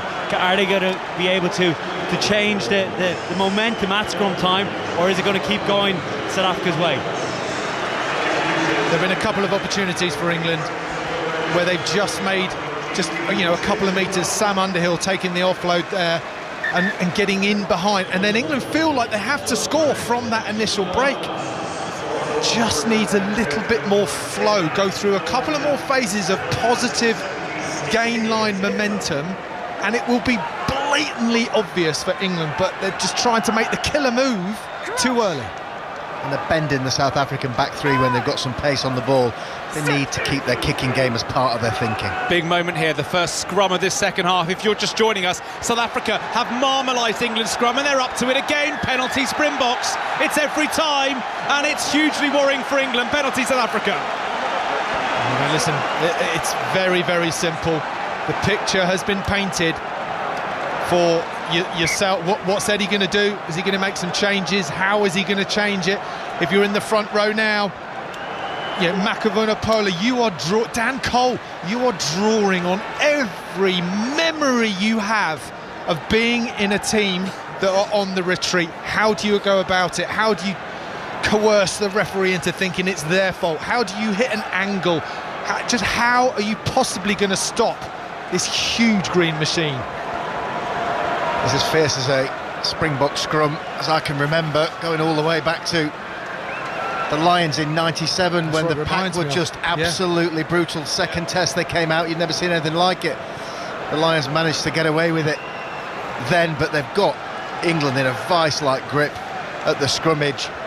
Boring as it is, if England repetitively make a mistake which leads to a scrum, they're going to get minced. England on the rack here in the World Cup final. Pollard for 15-6. Up he steps. Is he just sneaking it in? He is!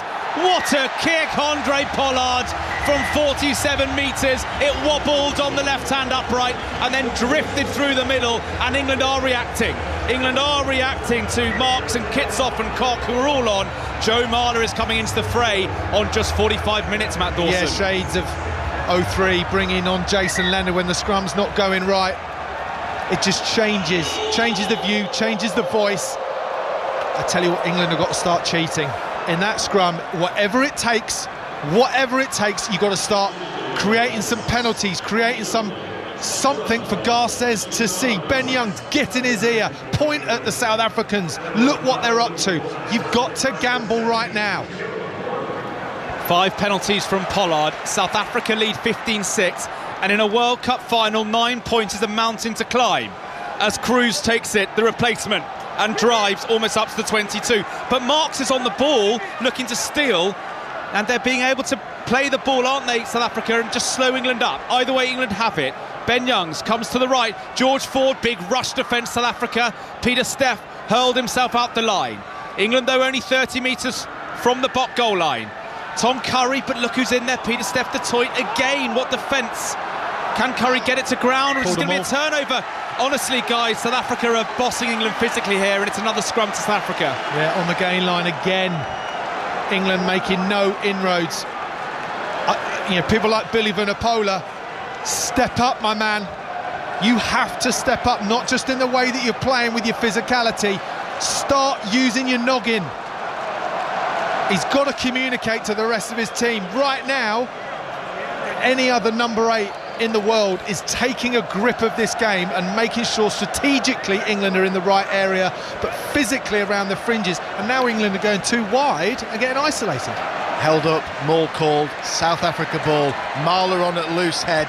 This will be as tough an examination of a substitute prop as you're going to get. Well, Billy Vunipola made 14 carries, but for 13 metres. A sign of how England's premier ball carriers are being nullified by this green machine, who are looking to win another scrum penalty. Marler's on. Is he holding his own, Joe Marler? He might be. No, it's another penalty, South Africa, as England wheel, and somehow England need to get control of the scrum, otherwise the World Cup's going back to South Africa. And this is what I'm talking about. Maratoji, Jamie George has just drifted past the referee and wanted to have a chat with him, and Maratoji's pulled him away. Never mind that, Maro. Get in his ear. Ben Young's getting Garces' ear and talk about it. Say England were going forward there. They might not have been. It was crabbing across. England are going forward. Look at what Marler's just done there. He absolutely marmalised the South African front row. How can you give it to them? Whatever it takes. I mean, I know there's plenty of time left. There's 9 points. But that clock is going to run fast. Got to change the picture at scrum time, haven't they? It was a positive scrum for England. Looked like Kitsoff was the one who initiated the wheel by turning his hips out and walking around, but it's inside the referee's head that South Africa are in total control. Yeah, shades of the 03 final when England just couldn't get a foothold in the scrum, but they managed to come through. Australia's wasn't the weapon, South Africa's is, but that time England have spoiled from the Bok line out. That's a good bit of positive energy for England as we approach the 50-minute mark on 5 Live. England will have the scrum on their own ball, which will at least give them the chance, Matt Dawson, just to dictate the tempo of the set piece. Yeah, that was amazing. England, right, there's a good marker for England. They got lucky. It wasn't a maul. The ball popped out. The ball popped out of the maul. Out of the ruck into a ruck. I beg your pardon. Popped out into a ruck. Should have been play on. England get the call. But here we go. Leave it to you, Chris. Well, here we go, Paul Grayson. You pointed it out to me. Henry Slade on, George Ford off. We wondered if Jones would go back to the combination that beat Australia, and he has done with 30 minutes left of the World Cup final. George Ford was very frustrated, been playing off the back foot, all with no ball at all. He's kicked one out on the full, he's kicked 2 or 3 average restarts. We wondered, didn't we, whether there was half a chance England starting with this formation, finishing Ford off the bench. Eddie went with the team from last week, hasn't worked. Both head coaches showing their hands. A whole new front row for South Africa. Better England scrum. That is much more like it. Where did that come from? England have wrecked the Bok pack. And they're still marching forward up to the 22 before Garcés gave the penalty. England now have the chance to score their first points in the second half. Remember that 50 minutes. Is that the moment that changes the ball game for England? I know Owen Farrell has to step up, Grace, and hit 3 points here, but even so, it just says that England have got it in them. They called out Kitsoff for a potential penalty on the last scrum where South Africa got it. Cole absolutely destroyed him second time on that one. England sprinted through as South Africa broke off, and the crowd respond. Yeah, because the last scrum pen South Africa won, you felt that actually the picture looked okay for England. Then it spun round and Garcés decided it was South Africa's penalty, but this time England got it all right. Kitsoff almost dropped his knee. Cole to the fore, and here is Owen Farrell to the soundtrack, the backdrop of Swing Low Sweet Chariot. These fans have travelled for many hours and spent many thousands of pounds to get here to witness potentially a bit of English rugby history. 15-6 now, 15-9 will look a lot better from an England point of view. Owen Farrell, it's on the 40-metre line, the 10-metre line, just inside the South African half. 15 metres in from the touchline. Same deliberate approach from Owen Farrell. Up he steps, he's got the distance. That is going straight through. And he's nailed it, Owen Farrell. A nerve settler for England, they needed that. How they needed that. England 9, South Africa 15, as we go down to former Ireland captain Jamie Heaslip on the touchline. A lot of good energy here from the England bench. You know, we talked how important this 1-23 is. You can see how much it meant to them. You know, when they got that scrum penalty, as the pack marched onto the 22, everyone on the bench were nearly jumping onto the field to congratulate them. Huge moments for England, massive moments for England, and they need more of them to get back into this game. Maro Itoje back in the game. Spectacular catch from the kick-off. England in control of the ball for once. Can England score next and just wrestle back the momentum of this World Cup final as Vermeulen takes it inside his own half, tackled by Sam Underhill. Who else? Halfway line for South Africa, who lead by 6. Here is Stephen Kitsoff, the low tackle coming in by Joe Marler, who rolls out the way. De Klerk back to Leroux, who goes skyward. Farrell is too late there, isn't he? Because he followed through with the tackle, and I'm sure this will be checked. Referee happy for it to continue for now. Leroux is hobbling, and England are allowed to play it on by the officials. Ben Skeen is the TMO, who might well decide it's okay, and Farrell was committed. Here is the aforementioned Farrell.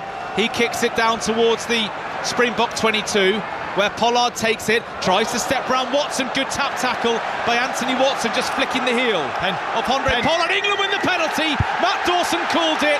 South Africa isolated on the floor, holding on by the Springboks, and just look at the England body language. They're all celebrating, patting on the back, apart from Joe Marler, who's on the 10-metre line, just staring at his Springbok foes. England with the penalty and a chance to reduce this lead to just 3. Yeah, how quickly it can change. God, your South African teammates are going to be furious with Pollard. Get rid of the ball. That is not a time to be trying to break out. And okay, you may well have stepped and possibly given it to Colby, your winger, but no, that's not the option. Boom the ball down there. Your crowd's up. Happy days, England. Fantastic pressure.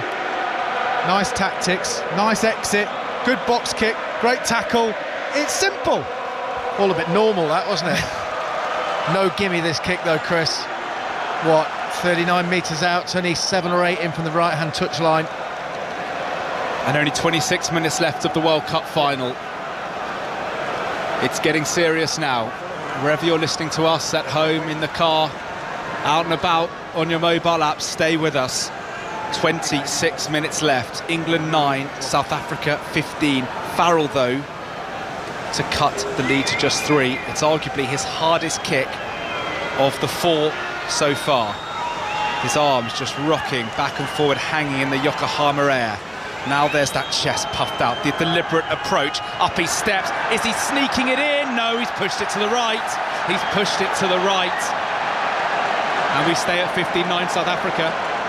Just about on the edge of his range there with a little bit of heaviness in the ground, go at it a bit hard, front on, just slightly cut it, a little bit like Pollard's first one. You don't bring in Elliot Daly for those, do you, Grace, yet? I wouldn't say so, but he's only a metre or two off handing it over.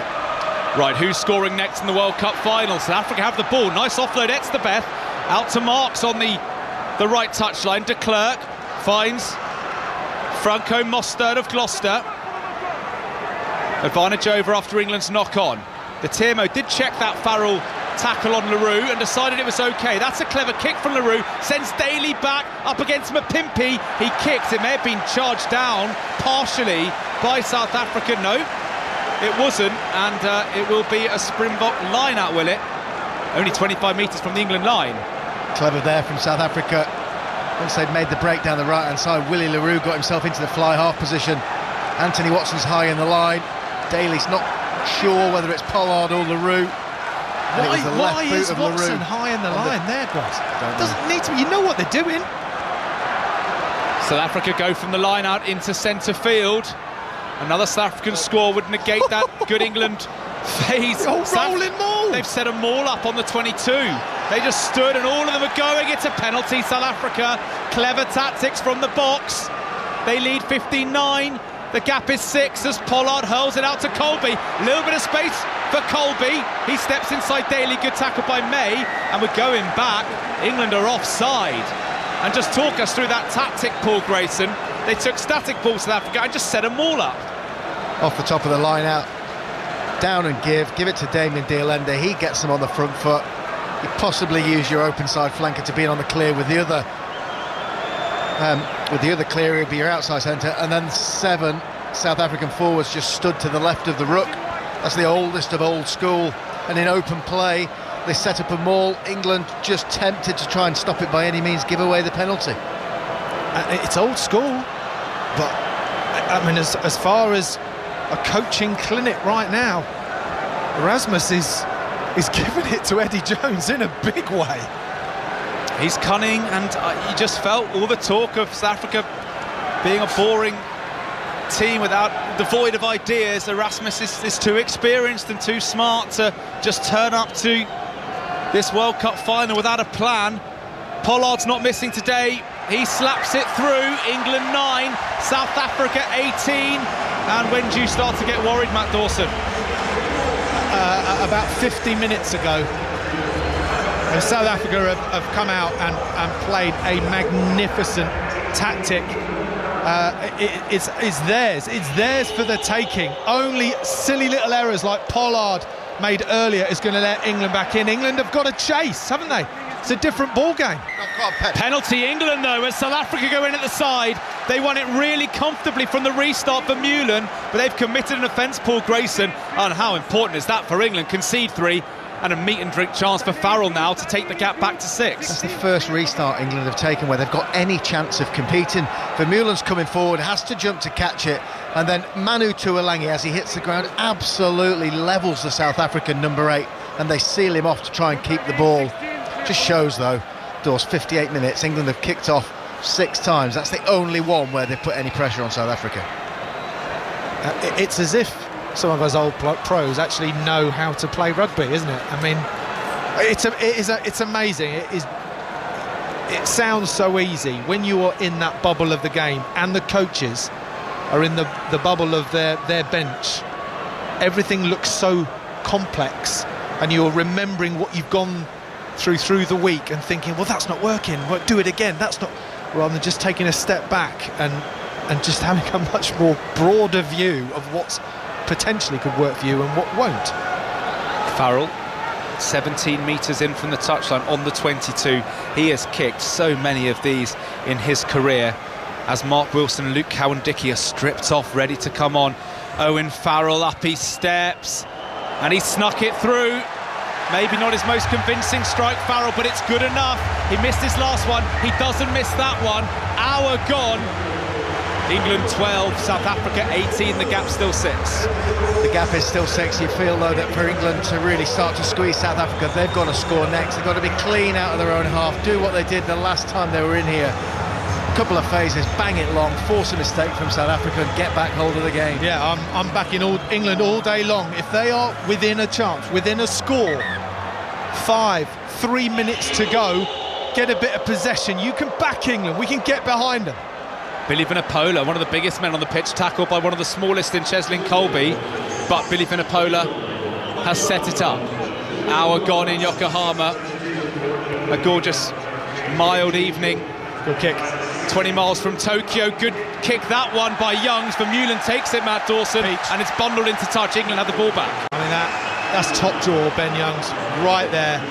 Been quiet, not as accurate as maybe he would have liked, but on that occasion, he needed that kick from 22, England's 22, right onto England's 10-metre line. Perfect timing, and a yard from the touchline. Vermeulen had nowhere to go. Johnny May, bang, in you go, get into touch, England ball. We'll bring in Jamie Heaslip on the touchline in a moment, as Cruz took it and couldn't get them all going, so Youngs hooks it downfield with his boot. Colby's in a bit of trouble, but takes it well, actually. A swirling ball, and he almost set off and made a break, but May and Atoje are on it. South Africa inside their own half. De Klerk finds Peter Steph de Toit. England 12, South Africa 18 in the World Cup final. South Africa just happy to slow the pace of the game down, use their boot, because they have a foothold in this final. They have a 6-point lead. And teams just don't come from behind in World Cup finals. Can England do that, where teams have failed in the past? Johnny May, good take. Again, you wonder if there's a bit more wind at pitch level than up here, because the players have looked a bit uncertain under the high balls. Maybe that's final nerves. George Cruz up to the halfway line. Ben Youngs now finds Farrell, who's gone to fly half with Slade on. Tuolangi takes it in the middle of the park. There for Youngs, back to Farrell, who will kick. A high, up and under, asking Watson to chase. Matt Dawson likes it. Good take though, Willie LaRue. He's solid under that high ball today. And Faf de Klerk will regain possession for South Africa, who trundle on. Your thoughts on the touchline, Jamie Heaslip? You know, it's really interesting, guys. There's a lot of kicking game going on here, and you know, at this level, at pitch side, there's no wind, so it leads me to believe it's the lights. You know, these lights are pretty low, really, really bright, and I think that's causing the guys to lose the ball when it's up so high. Former Ireland captain Jamie Heaslip with us on 5 Live Sport. Matt Dawson, you're pointing. I can see a flag out on the plate, far side. Is that Roman White change his lane and hit the players with the shoulder without the ball. 11 penalty there. Okay. Obstruction by 14. Right. It's a penalty against England. Anthony Watson, as they say, changed his lane, which means he cut across to obstruct a South African player. Yeah, that's a good spot. Roman Poit, Matt Dawson. Mapimpi budged out the way by Watson. And they're going to go for goal. Andre Pollard is fancying this from 50-plus metres. Has he got enough in the locker? I keep saying that. Everyone's got it in the locker. Has he got enough in his leg? Yeah, I think he has. So I'm just trying to get over how ridiculous that penalty was. Work hard in front of the chasing player. You can be in front of him all the way, changing your direction as much as you want, as long as you're not looking at him. Don't wait, lazy track back and then look and think, oh, I haven't done anything here. I'm just going to put my shoulder on him. And as you say, looked him in the eye and did it. I mean, this is World Cup final time. Do you want to be? I mean, would you want to be that player now? You look back and you're out of range because you've given a sloppy penalty like that. They're the sorts of things that haunt you forever, Chris. Well, you don't want to be 18-12 down in a World Cup final. You definitely don't want to be 21-12 down. That's where England are staring. If Pollard can kick this, it is miles out. 15 metres in, he's given it a whack. That's coming up short. I wonder whether that was always at the edge of his range, and so it proved. You didn't think straight away, Matt Dawson, he had that in his locker, and Slade takes it and clears up to halfway. Yeah, good kick from Slade there, right the way back onto the halfway line. Great recovery. No, that was, and you could even tell by the way that Pollard hit that, tried to drive it low, knuckle ball. No, came up short. Siya Kolisi makes way, Chris. Siya Kolisi, the inspirational Springbok captain, who might yet have his hands on the trophy in 17 minutes time. He is off, and Francois Lowe is on. And Jamie Heaslip, just quickly talk us through the reception Kolisi's getting from his teammates on the bench. everyone up on their feet, you know, giving him a big high five, giving him, embracing him, showing him what it means to him, showing what he means to them. Inspirational leader, but no doubt the leadership group in this field now have a huge challenge ahead of them to keep this 6-point lead and maybe even grow it. And it looks like they've got a scrum, guys, and we know how that's gone. Yeah, good spot, Jamie. Crossfield kick. Things, isn't it? Half Daly, half Mapimpi, and it was taken by Mapimpi. And referee Garces is talking to Owen Farrell. Scrum South Africa. Yeah, it was just explaining to Owen Farrell there that actually Daly and Mapimpi there held the ball at the same time. It was 50-50. It was purely the way that the South Africans were advancing. They were going forward in that position. Therefore, the scrum is to the green shirts. And as Jamie's just mentioned there, I was saying that, the last scrum, hold on a minute, yeah, last scrum was different. Matt Dawson and Paul Grayson with us as ever on 5 Live. 5 Live Sport, live in exclusive radio commentary in Yokohama. BBC Sounds, the BBC website. However you're listening, stay with us. If you can bear it. 15 minutes left. England 12, South Africa 18. It's a Springbok scrum. This time England hold firm, so South Africa use it. Deolande crashes into Farrell. 12 on 12. Even though Farrell has moved to fly half with Slade on. England just flirting with offside in the middle there. They've got to be careful, nothing cheap. It's World Cup final rugby. And the Boks have the lead. Marks drives through Henry Slade. De Klerk finds RJ Snyman, so the whole of this new Springbok tight five is on the pitch. Itoje came through to make trouble, but it's still with South Africa. In between the 10-metre line and the 22. They're still driving on through Pollard. So Leroux has gone up to fly half. Willie Leroux with a clever kick, all on the bounce. Across comes Daly, who does well. Good positioning, but he's run into Pieter-Steph de Toit, the last player you want to run into. Daly just about manages to keep possession for his side, but England, Matt Dawson, the wrong part of the pitch here on their own 22. It's getting to that level, Chris, isn't it? They should really just be thinking about the clearance, but there's 15 minutes to go. Your mind is a mush. Ben Youngs decides to kick touch too high. You've been here, Matt Dawson, in these pressure cooker environments. It is like Sydney 16 years ago. In the balances, South Africa go blind and work it beautifully. Mapimpi kicks for Am. How's this going to sit? It sits for Am. He gives it to Mapimpi, and that might well be the try that sensationally wins the World Cup for South Africa. Mapimpi mobbed by his teammates. One of the most famous moments in Springbok history, and their lead now is out to 11. Simply brilliant from the Boks. They manipulated their opposition supremely well. Took the ball. Hold on a minute. I'm 13, just gonna... if he was in front or not from Eric. Just going to check whether Am was in front from the kick. Beautiful try, Paul Grayson, if it's to the naked eye, it's a perfect finish. On-field decision is try. We are now going to show you the passes, and then we will show you the position of green 13. Here are the two passes. As you want. Here we go then, down the short side, as Matt Dawson said.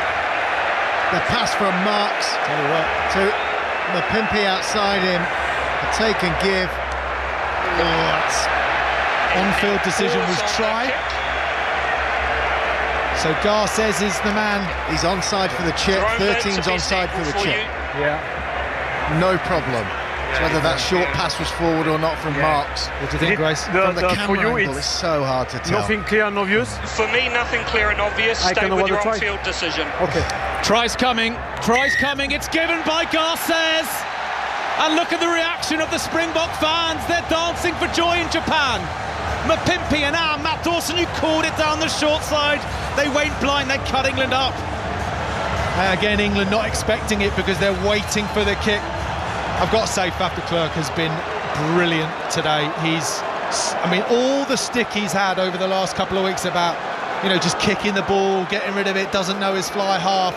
I tell you what, he knows his team there, inside out.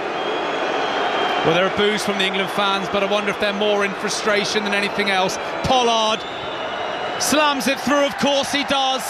Andre Pollard is a World Cup machine from the tee. And with 13 minutes left, where do England go from here. They trail by 13 points, and Jamie Heaslip, they are going to have to dig deeper than they've ever dug before. Oh lads, you should have seen the bench when they scored that try. The beast came absolutely roaring past me, scared the life out of me. That's how much it meant to them. They know that they now have, they've got to just control this game, their head, and put all the pressure now on England. But you can see what it means, staying straight away onto the field, so expect them to kick even more. Well, Young's made a break as the South Africans rushed up. Colby then knocked on, and Paul Grayson, this South African defence is up so quick. It's kind of taken England 67 minutes before they're trying to find a way around it. Yeah, absolutely. Ben Young's doing the right thing, because if they're going to go ahead, there's got to be a hole somewhere. He showed the dummy, got into a little bit of a hole, and then Colby just held his ground. One more dummy, Ben Young's is half away, and he would have had Johnny May outside him. Colby gambled, stood in the passing lane, and although England will get the ball back head and feet at the scrum, they need to score. They need a 7-pointer in the next 2 or 3 minutes, otherwise the World Cup's gone. England 12, South Africa 25. Their first try in a Rugby World Cup final, South Africa. They're 2 from 2. They've just needed penalties and drop goals in their previous, but they've scored a brilliant try through Mapimpi, and they lead by 13, and England have to come up with something. But where was the pattern there, Matt Dawson? Tuilagi isolated by himself. There was a little piece of crochet that was terribly done. I mean, that was rubbish, utter rubbish, and they'll be disappointed with themselves as stock moves. They've got a penalty though, they've got a penalty as South Africa don't roll. Here it comes, Youngs goes quickly with the tap, he's up to the 22, he flings it to Watson, Watson for the corner, he spins to within 5, 11 minutes left in Yokohama. England 13 points down, they need 7, and they need it now. Atoje's felled by Mostert 6 metres out. Youngs digs for the ball, there's Billy Vunipola, kits off the tackler, but Vunipola goes to 4 metres out. Youngs to Cowan Dickey, what's happened here? Knocked on by England at the base. Roman Poats has called it. Touch judges come in, spotted a knock on. Oh dear. I mean, you offer all money there, England. When do England ever come away from 10 metres from the opposition line without points? You would have had to have said they would have got something out of that. And just as Anthony Watson has spun out of a tackle from Du Toit, he's just knocked it forward, and the look of disgust on his face there on the big screen, he's gutted. He knows that was crucial. It was a gamble from England with that penalty. They could have taken the penalty, knocked it to the corner to 5 metres, potentially gone for a line out, a maul or a peel or a breakout like Ben Young's disallowed try against New Zealand. But that's the decision-making, Grace. It's been all over the show. Yeah, absolutely it has. South Africa have been very clear about the way they've manipulated England with their tactics, chipping the ball away into England's 22, forcing England to play out, which led to their try, which is what England did so well against New Zealand in the semi-final. They found no way into this game, created themselves no end of problems in the first half by making very poor decisions, poor skill executions in their own third. Keep an eye on Johnny May here, who for the last probably 6-7 minutes has been stretching calves, stretching hammies. He's jogging around trying to... Oh yeah, there you go. Jonathan Joseph's coming on. Who's that for? It's for Johnny May, as you spotted, Matt Dawson. So that means Henry Slade to full back, Elliot Daly left wing. Slade comes to outside centre with Manu Tuilagi at 12. South Africa scrum just 5 metres from their own line. England shored the scrum up. Do they go on the offensive here? Is it getting to that time, Matt Dawson and Paul Grayson, where England have to gamble? Otherwise the World Cup is slipping away. It's gone. It's gone, Chris. It's 13 points down. There's 10 minutes to go. England have barely had 2 opportunities. They've got to gamble. They've got to get off the base. Try and tackle South Africa, round their legs, get them to deck, go and poach, or block a kick. Or even put so much pressure on Pollard so that he only makes 15 yards from the kick rather than 25, so you get the line out back. But it's got to happen quickly. They can't afford a 3-minute scrum here, England. Right there on the knife edge. If this next set piece takes 2 minutes, they're dead. Box did it against Wales, didn't they? When they had control of the scoreboard, they sucked the life out of the game through clever tactics at the scrum. 25-12 South Africa. England 13 points down. They need to score 2 converted tries, and they barely have the time. The clock is ticking this whole time. The scrum goes down. Garces says play on as Deolande takes it from de Klerk.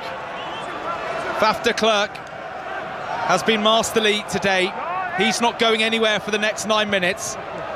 No chance he gets taken off as he gleefully hacks the touch. England line out, 25 metres out, and we're getting to now or never status. Yeah, you take that. 25 metres. What's the stop move? Catch, down, probably hold the defence. Get the ball away into the backfield. Get Manu with giving you the momentum.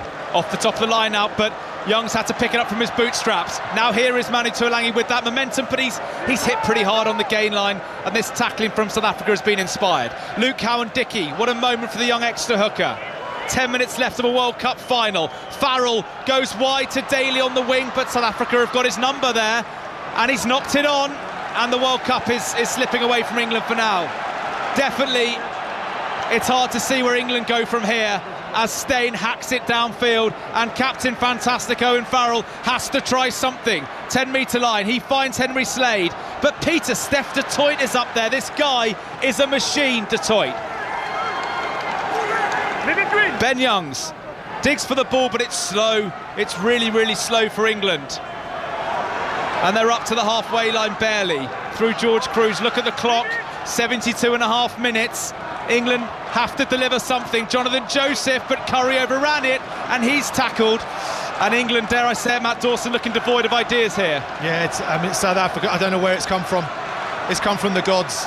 Their defensive line, their line speed, their energy, their discipline has been simply fantastic. England have no answer at the moment. Farrell inside to Cowan-Dickie. Big hit coming in, Vincent Koch, the Saracen. Well, we spoke to Francois Pienaar, we spoke to John Smith.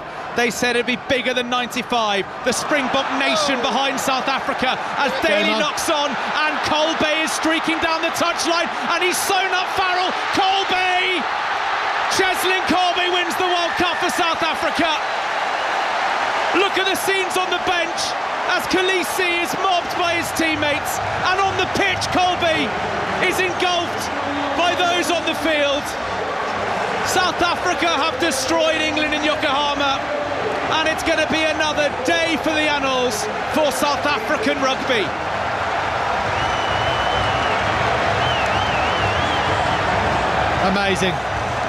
Amazing performance from a Springbok team who everybody wrote off. Everybody other than Springbok players, their family, their friends, their coaches, most of their supporters, a lot of supporters probably didn't believe that this was possible. A royal thrashing of England in the World Cup final. Matt, we're looking right down on the families and friends who have got tickets through the players. I can see Sia Khaleesi's wife Rachel, who is taking in high fives left, right and centre, and they're jumping up and down, the Bok fans. Some of them have their hands on their head. They can't believe what's going on here. Jamie Heaslip on the touchline. A word from you after this Pollard kick. The game is gone for England. They have been taken apart by much the better side on the day. Desolation in here for the travelling England fans. But what is this going to do for South African rugby and South Africa as a country? As Pollard kicks the goal, the lead is 20 in a World Cup final. This is a royal hammering, Jamie Heaslip. I tell you what, Colby had a booster rocket from the sideline here. All the subs literally running after him as he scooted down the sideline. Got around Farrell in the phone box. It was unbelievable. And I'm looking here, Willie LaRue's in tears, showing you how much it means to him. And then Khaleesi, the captain, surrounded by all his players, just showing it what it means. Everyone around him. It's amazing scenes here. The Boks completely rampant. They have the ball back. And Pollard is kicking for Mapimpi. This might sit up for Mapimpi. Oh, the bounce just evades him. And Watson does well. But the World Cup's gone for England with 4 minutes left. England 12, South Africa 32. You said it's come from the gods, Matt Dawson. It's certainly come from the heart of these South African players. And whether this repairs everything in South Africa? Surely not, but it's going to be a moment that once more is going to unite the country. The power of sport and the power of rugby for the Springboks as England, Paul Grayson, run out of ideas in their own 22. Absolutely, we said there was potentially a South African storm coming, and could England deal with the physicality of the Springboks at fever pitch? The answer is no. England have helped them on their way. Too many gifts. Well, England are just chucking it about in their own 22 and they've lost it forward. Matt Dawson puts his microphone down as if to say, what else can you do? England 12, South Africa 32, and this is quite nice to see, guys. Herschel Jantjies is coming on. Normally I don't think Faf de Klerk would come off, but South Africa know they've won this game. Look at the bench. They know they want to enjoy the final 4 minutes with this 20-point buffer in front of 70,000 in Yokohama.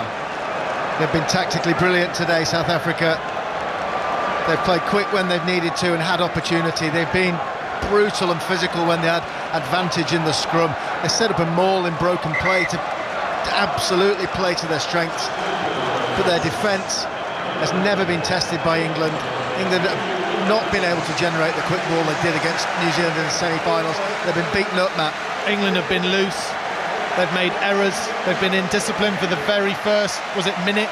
Courtney Lawes giving that penalty away. They've been bereft of ideas in attack, and when they have had set piece from the first line out, just an unnecessary line out move that just got them in more trouble. It was their own ball, and now South Africa should score here. What a moment to be a South African rugby player. What a moment to be a South African fan in here and at home in the Rainbow Nation. They pick and go through Bermuda. They're only 10 metres out.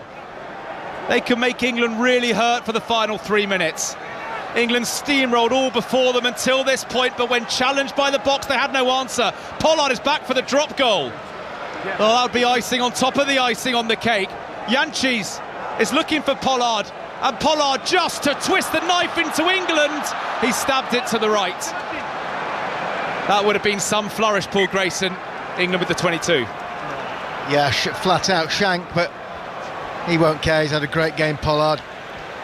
He's pulled the strings, he's run with the ball, he's kicked his goals. England overcooked the 22, South African scrum on the 22. And you have to say, Chris, from an England point of view, everything that could go wrong has gone wrong. Bus late to the ground, got off to a poor start. Nightmare scenario of Carl Sinclair going off, knocked out after 2.5 minutes.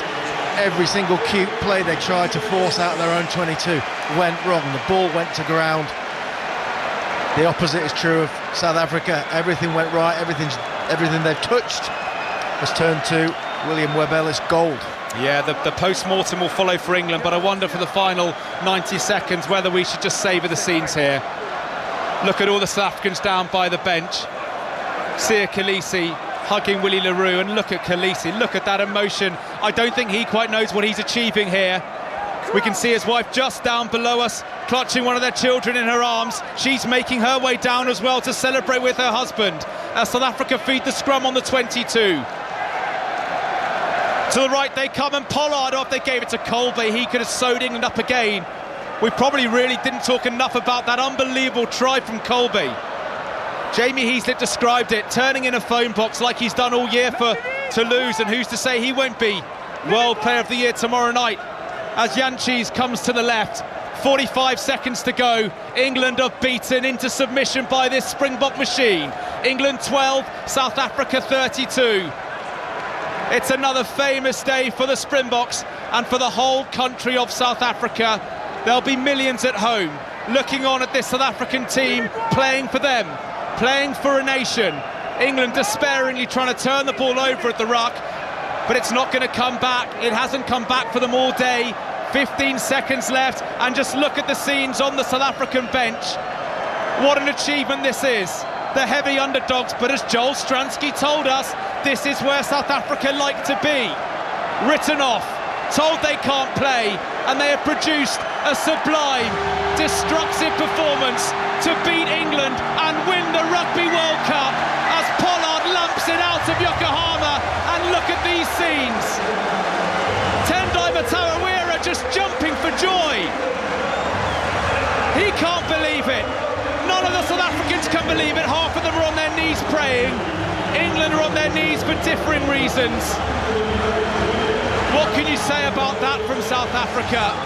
From minute 1 to last, they have bossed England. It is not to be for Eddie Jones's men. They've had a fine tournament. But at the last, they were asked a load of questions they simply couldn't answer. And this is a famous day in rugby history. South Africa led by their first black captain. A diverse team achieving something special, almost miraculous.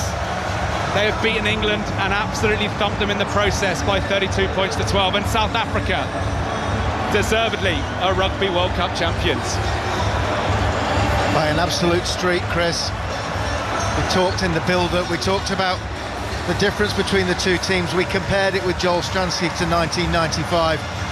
Whereas New Zealand were the favourites on the rugby playing field, but with the support of their country and what was at stake, South Africa had the emotional energy, got over the line in 1995.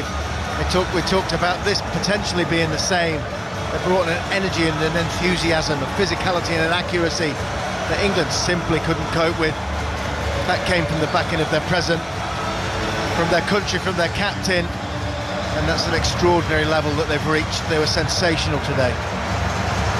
Yeah, I mean, we've seen two games back-to-back in this tournament, England versus New Zealand, that semi-final where you saw an England team make a mockery out of a double World Cup winning side in New Zealand, because they had them, yes, they had them physically, but they had them mentally, they had them in the preparation and how to play an all-black side. And what you've seen out there is just the complete opposite. From an England perspective, they've been done and dusted in the classroom, they've been done and dusted on the training field, and ultimately they were put away by a South African team and management who looked like they were in positions where England wanted to be before England were actually there. They weren't one step ahead, they were 2-3 steps ahead. It wasn't, we muttered during the week on some of the podcasts, Chris, about, well, surely South Africa are going to bring something. They're not going to play like they did against Japan and Wales. They've got to bring something else to the party. We're talking about that. We're two old pros and a rugby correspondent. I'm hoping that I was hoping somewhere deep down in the bowels of the England management and staff and players that they would have had all of those angles covered and would have expected something from South Africa, but it just didn't look like that to me. Well, we spoke a lot in the week about England channeling the heroics and memories of 2003, but instead, Sonia McLaughlin, it's South Africa channeling the heroics of 1995 and 2007. They are the 2019 Rugby World Cup champions. And South Africa celebrate the Rainbow Nation. They found the pot of gold that is the Webb Ellis Cup. There are tears of joy and despair on the touchline, and Jamie Heaslip is still down there, and it's stark, isn't it, when one team wins so brilliantly and the other has to lose that way. Yeah, such contrasting kind of moods and emotions around here. Hi, George, can you hear me? You can see a lot of the English players embracing each other. They've done a huge effort to get here, George, but it was always going to be a tall task to back that performance since last week up. Yeah, can you hear me? The South Africans here, they were nearly on the field before that ball was kicked off. You could see what it meant to them. Their captain as well, been a great leader, Khaleesi, before rushing into all the players, just going around to each individual on the England team, shaking all their hands. Real good sign of leadership. You can see it's tough on the English guys, but South Africa deserved winners. Was it just the power from South Africa, Jamie? Ultimately, I think the guys are saying they weren't just one step ahead; they were 2 steps ahead. I mean, you can hear it now, and the crowd as Khaleesi is put up on the big screen. I mean, they surprised us all.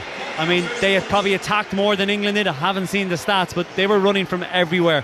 They really stretched the English defence, and then they really took advantage of that momentum that they built from the scrum, taking those tries, taking those 3 points, putting the pressure on the scoreboard, keeping it ticking over, and England had to chase, had to force the game, and South Africa were really good in shutting down anything England brought to the table.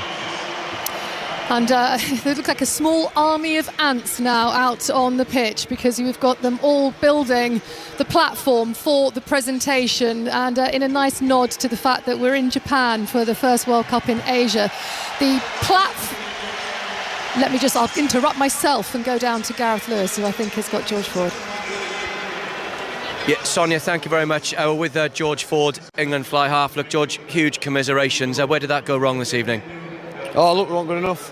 Look, congratulations to South Africa. I thought they executed their plan brilliantly, and we were just far too inaccurate first half. Couldn't build any pressure, and like I said, South Africa executed their plan well. Did the strength of their set piece, the scrum in particular, surprise you? Oh, look, we always knew that they based their game on what they do up front. Well, I couldn't be prouder of our lads, to be honest. They've been unbelievable all tournament up front. They probably just did a job on us today. And they were good behind tonight as well, weren't they? They ran more ball within the first 10 minutes than perhaps in that entire semi-final against Wales. Yeah, look, they played really well. You can't take anything away from them. It's obviously hugely disappointing from our side, but well done to them.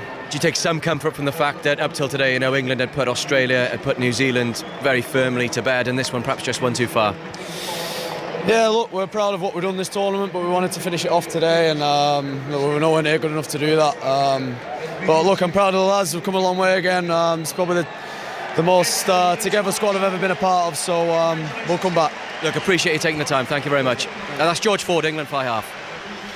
Yeah, and I was just about to say that the presentation platform is going ahead. It's in the shape of a Japanese fan, which is an iconic piece of the history and the culture here in this part of the world. Matt Dawson, listening to George Ford there, he says, we weren't good enough. I'm proud of what we've done.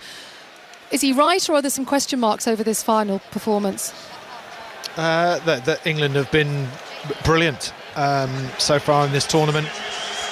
They went from second to third to fourth to fifth to sixth gear against the All Blacks. Not only could they not repeat it, but I think for the first time today in this tournament, they met a team who physically were a match and in a lot of areas were ahead, and they were willing to put their bodies on the line a little bit more than maybe England were, and England gave it everything, but whether it was the emotion behind the potential South Africa win, maybe it was the odd decision that goes with you and against you, gives you momentum.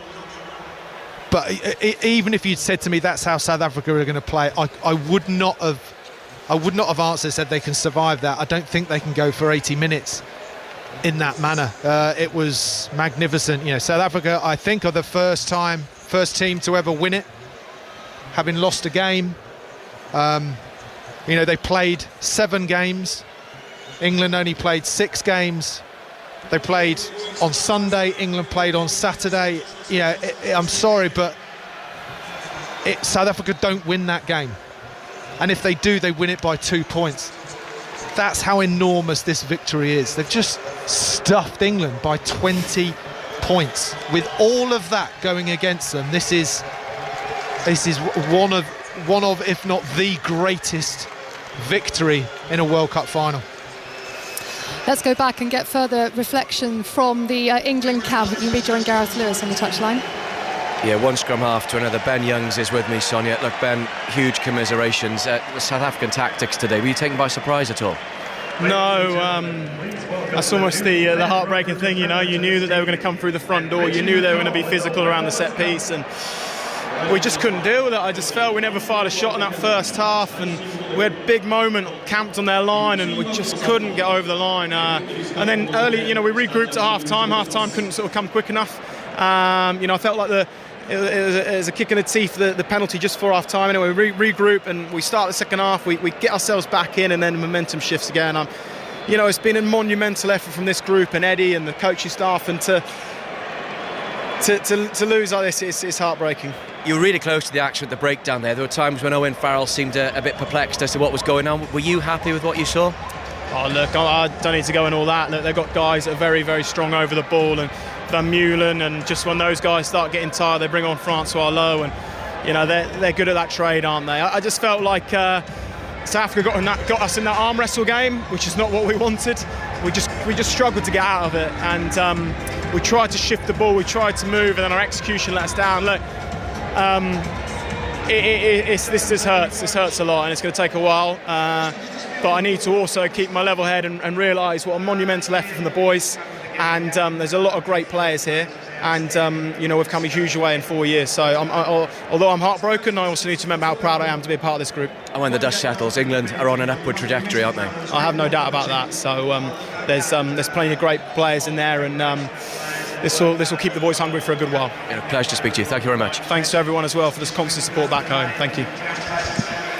A very, very magnanimous Ben Youngs, the Leicester and England scrum half. At the moment, there is a people carrier, sort of 4x4 vehicle that is away on the far side. It's just very slowly going round the outside of the pitch, and through the sunroof is a certain Richie McCaw, the All Black skipper who won back-to-back Rugby World Cups, and in his very safe pair of hands is the Webb Ellis Trophy, which in a little while will be going to South Africa, and it will be Siya Kolisi, the first black captain of South Africa, to raise that trophy aloft.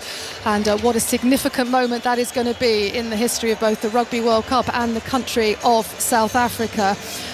Matt, Ben Youngs was asked about the breakdown. It was a key area for England against New Zealand. Would they have any qualms today about how that area was policed by Jerome Garces? Absolutely not. No.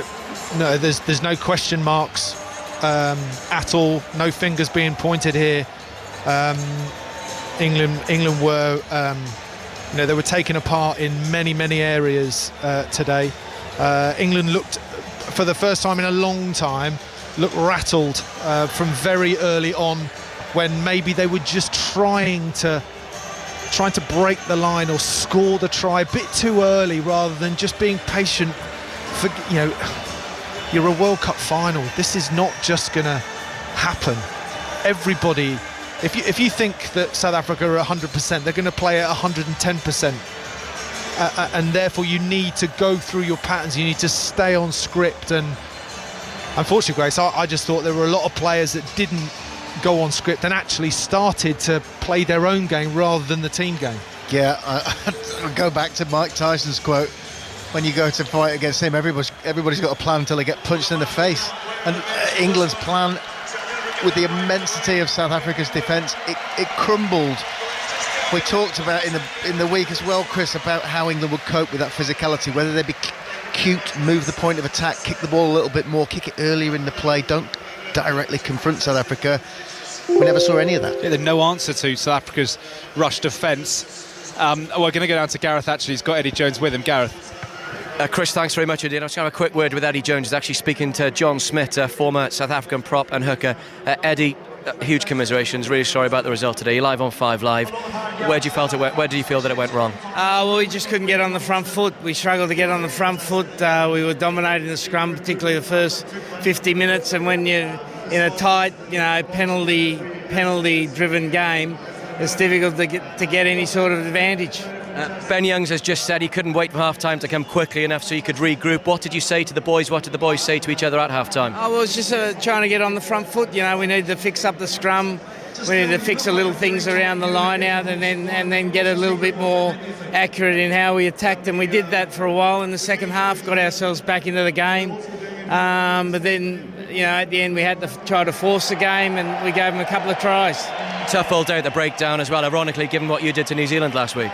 Yeah, look, they were too good for us at the breakdown today, and this is a great thing about rugby. One day you're the best team, the next day you got another team that knocks you off. England still on an upward path, do you feel? Oh well, we've just played in the World Cup final and got beaten, so I find that a strange question. Bigger picture is what I mean. Well, I still find it a strange question, mate. All right, Eddie, thanks very much indeed. Eddie Jones, England coach. Often irascible, and maybe you can't blame him on this occasion of all occasions. It was his mission, wasn't it, Chris Jones, to when he took over to win the Rugby World Cup with England. He's come agonisingly close. Where does it leave Eddie Jones? I mean, agonisingly close in terms of losing a final, but not agonisingly close on the 80 minutes today. They got back, of course, yeah. Got to the game at the mattered.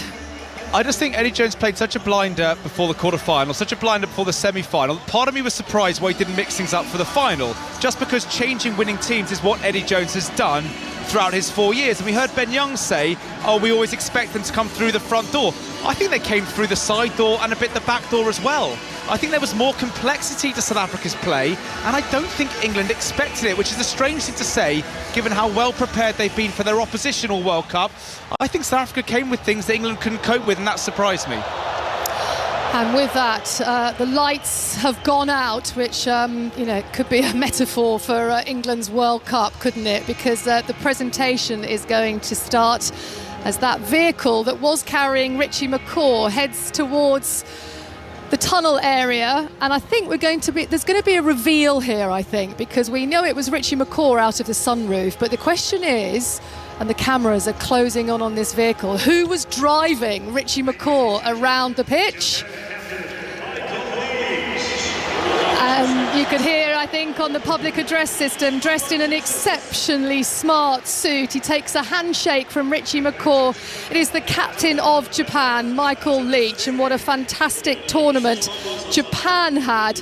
And with that, Richie McCaw himself looking immaculate in a very smart suit. He's taking the Webb Ellis Trophy by both handles, and he's very quietly and gently walking towards the plinth where he is going to place the Webb Ellis Trophy. And the next time that is touched by a rugby player, it will be Sia Khaleesi as the lights come back on.